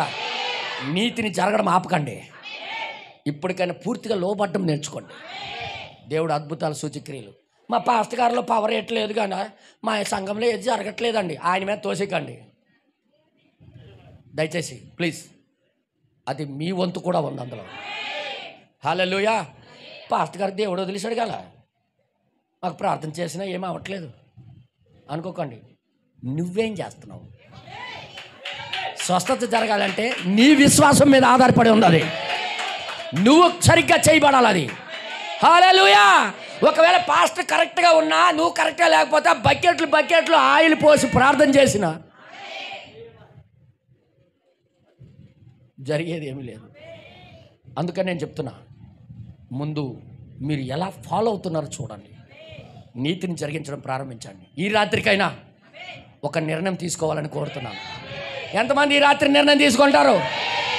అలాగ జరిగించినప్పుడే కార్యాలు చూస్తారు మీరు. దేవుడు మీ అందరికీ దీవించును గాక. ఎంతమంది లేచి నిలబడి సమర్పించుకుంటారు ఈరోజు? ఓ ప్రభువా నీకే స్తోత్రము నాయనా, జీవాధిపతి నీకు స్తోత్రము ప్రభువా. నువ్వు మాట్లాడే దేవుడు అయ్యా, గొప్ప దేవుడు అయ్యా. నువ్వు మాట్లాడుతూనే ఉన్నావయ్యా. నీ ప్రణాళికలు మాకు నువ్వు బోధిస్తూనే ఉన్నావు. ఈరోజు సంఘం అద్భుతాలు సూచక్రియలు చూడకపోవడానికి కారణం వారు నీలో నీతిని జరిగించడం మర్చిపోయారు. ప్రభా పరిస్థితులు తారుమారైనప్పుడు నిన్ను వదిలేస్తున్నారు. కుటుంబాలు తారుమారైనప్పుడు లోకం మాట వింటున్నారు కానీ మీ మాట వినట్లేదు ప్రభా. అందుకే కార్యాలు ఆగిపోయాయి. దేవుని దూతలు సందర్శించడం మానేశాయి. దేవుడు సంఘాన్ని దర్శించడం మానేశాడు.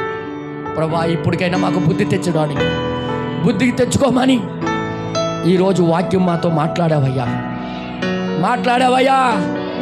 దేవా నీకు స్తోత్రము నాయనా, గొప్ప దేవా నీకే మహిమ నాయనా. ఇప్పటి నుంచి ఎవరు నమ్మినా నమ్మకపోయినా నేను నిర్ణయించుకున్నాను ప్రభు, నీ కార్యాలు నీ గొప్పతనం నేను చూడాలనుకుంటున్నాను. దానికి ముందుగా నేను లోబడి జీవించడము నువ్వు చూడాలనుకుంటున్నావు ప్రభా. అందుకే నా జీవితం నీకు నేను సమర్పించుకోవడానికి ఇష్టపడుతున్నాను అయ్యా. బైబిల్లో పాఠాలు చూపించావు మాకు. పౌలు గారు ఇవన్నీ చూసి తిమోతికి రాస్తున్నాడయ్యా. ముందు నీతియు సమాధానము విశ్వాసము ప్రేమను వెంటాడు, ముందు అది జరిగించు, మిగతావన్నీ కార్యాలు సఫలీకృతం అవుతాయని పౌలు గారి ద్వారా నువ్వు మాట్లాడావు ప్రభా. ఈరోజు రాత్రి ఎంతమంది మీ చేతులు చూపించి తండ్రి నాకు సహాయం చేయి ప్రభు. నిజంగా నేను ఎన్నో విషయాలు తప్పిపోతున్నాను. నిజంగా నీ నీతిని నేను జరిగించలేకపోతున్నాను. నీ వాక్యము ఉన్నది ఉన్నట్టుగా నా జీవితం ద్వారా చేసి చూపించలేకపోతున్నాను. ఈ రోజు నుండి నేను చేయాలనుకుంటున్నాను ప్రభువా. నా జీవితంలో అద్భుతం చూడాలన్నా, కార్యాలు చూడాలన్నా, దేవదూతలు మాకు దర్శించాలన్నా ప్రభువా నీతిని జరిగించాలని నువ్వు చూపిస్తున్నావు ప్రభు. హల్లెలూయా. ఎంతమంది మా చేతులు ఎత్తి ప్రార్థన చేస్తారు?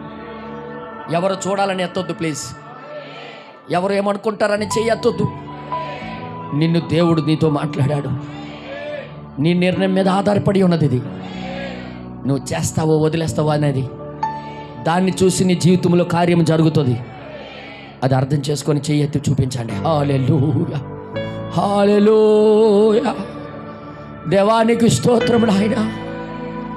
ఏదైతే వెంటాడాలో, ఏది వెంటాడితే ఏమి జరుగుద్దో మాకు పాఠము ద్వారా మాకు నేర్పించావయ్యా.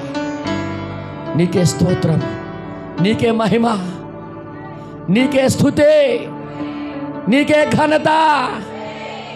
ఓ ప్రభువా నా జీవితం నీ వాక్యానుసారంగా తీర్చిదిద్దడానికి ఈ మాటలని మాకు నువ్వు పలికి ఉన్నావు. నాలో పొరపాట్లు ఉన్నాయి కాబట్టి నాకు ఈరోజు మాకు హెచ్చరించావయ్యా. నీకే స్తోత్రం ప్రభా.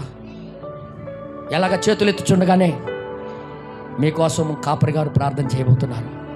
స్థానిక సంఘ కాపరి గారు ఇది తీసుకోవాల్సిందిగా సమయం. yes Lord, hallelujah. నిజమే ప్రియులారా, దైవజనుల ద్వారా దేవుడు ఖచ్చితంగా ఈరోజు ఎవరిని విడిచిపెట్టకుండా అందరితో మాట్లాడాడు. ఇప్పటికైనా తెలుసుకోండి, నీతిని జరిగించని ప్రతి వాడు దుష్టుని సంబంధి. దేవుని సంబంధి అయితే నీతిని జరిగిస్తాడు. ఏబేలు నీతిని జరిగించాడు గనక కయ్యోను అతను చంపాడు.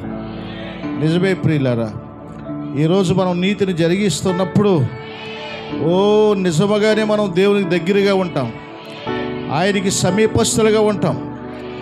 లోకమంతా మనల్ని ఏమి చేసినా పర్వాలేదు, చనిపోయినా పర్వాలేదు, దేవుని రాజ్యానికి వెళ్ళిపోతాం. ఈరోజు దైవజనుల ద్వారా దేవుడు ఎంతో గొప్ప అద్భుతంగా అందరి జీవితాల్ని దేవుని వాక్యం ముందు, ఈ కాలపు వర్తమానం ముందు తెల్లవగానే బోధించారు. నిజమే ప్రియులారా, ఎంత అద్భుతం అది. అందరికీ సంతోషంగా ఉందా? అందరికీ ఆనందంగా ఉందా? అందరూ హృదయాలని బ్యాటరీ ఫుల్ ఛార్జ్ అయిపోయిందా? దేవుని స్తుతిందామా?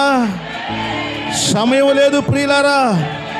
మీరు గృహాలకు వెళ్ళిన తర్వాత మరలా వ్యక్తిగతంగా దేవుని సన్నిధిలో మోకరించి మీ చేతులు పైకెత్తి, దేవా నీ నీతిని ఎంతకాలం నేను నిర్లక్ష్యం చేశాను, ఈ రాత్రి నాకు అర్థమయ్యింది, నన్ను చూడు ప్రభు అని నువ్వు ప్రార్థన చేస్తే, నువ్వు నిలబడితే దేవుడు కార్యాలు చేస్తాడు. నమ్ముదామా? మరి దైవజనులు ఎంతో ప్రయాసపడి జాన్ పాల్ గారు దైవజనులు పిలిపించి ఈరోజు ఈ వర్తమానం ఆయన ద్వారా దేవుడు అందించాడు అంటే మనమెంతో రుణస్థులమై ఉన్నాం, దేవునికి ఎంతో వందనస్థులమై ఉన్నాం ప్రియులారా. మరి ఈరోజు మేము మా సంఘము కూడా ఎంతో ధన్యులమై ఉన్నాము. ఈ వర్తమానం అంటే ఎంతో ఆశీర్వాదం మనకి. దేవుని స్తుతిందామా? దేవుని మహింపరుస్తామా? హల్లెలూయా. అందరూ కళ్ళు మూసుకుని ధ్యానం చేద్దామా? నన్ను చూచువాడా,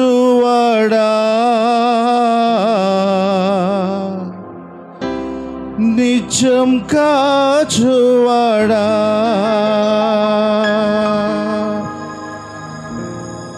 నన్ను చూచువాడా, నిజం కాచువాడా, పరిశోధించి తెలుసుకున్నావు,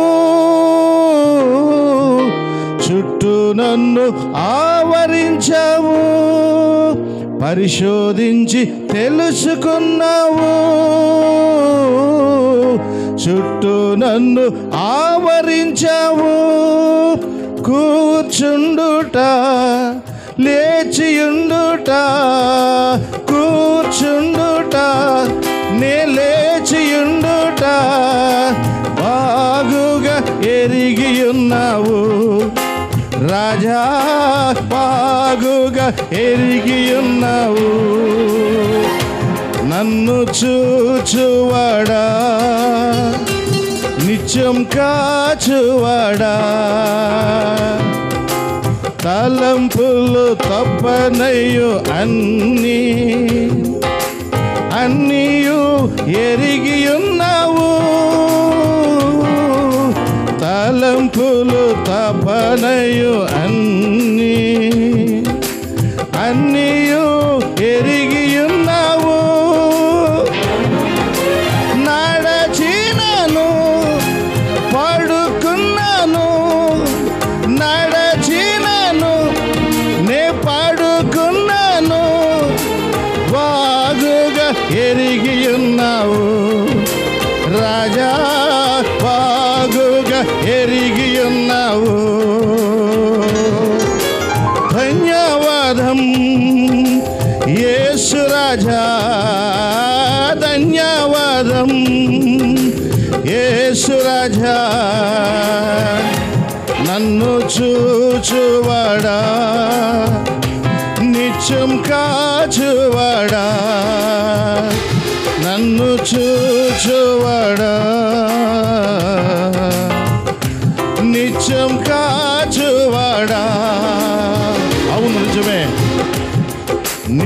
కూర్చుండుట, నీవు లేచుండుట ఆయన బాగుగా ఎరిగిన దేవుడు. నీవు పడుకోవడం కూడా ఆయన తెలుసు, నీవు నడవడం కూడా ఆయన తెలుసు, నువ్వు చేసే పనంతా కూడా ఆయన చూస్తానున్నాడు. నీ నడకరు నీ పడకరు కూడా ఆయన పరిశీలిస్తూనే ఉన్నాడు. నిజమే ప్రియులారా, మన జీవితాన్ని పరిశీలించుకుందామా? నీతి కొరకు నువ్వు నిలబడితే, నీతి కొరకు నీ ఆకలి దప్పులు కొంటే, ఓ పరలోక రాజ్యము నీదే, నీవే దేవుని రాజ్యంలో ఉంటావు. ఓ ఆకలి దప్పు కట్టేదే కాదు, నీ వాక్యం కొరకు ఆశపడాలి. ఇలాంటి కూటాలు జరిగినప్పుడు తప్పగా రావాలి.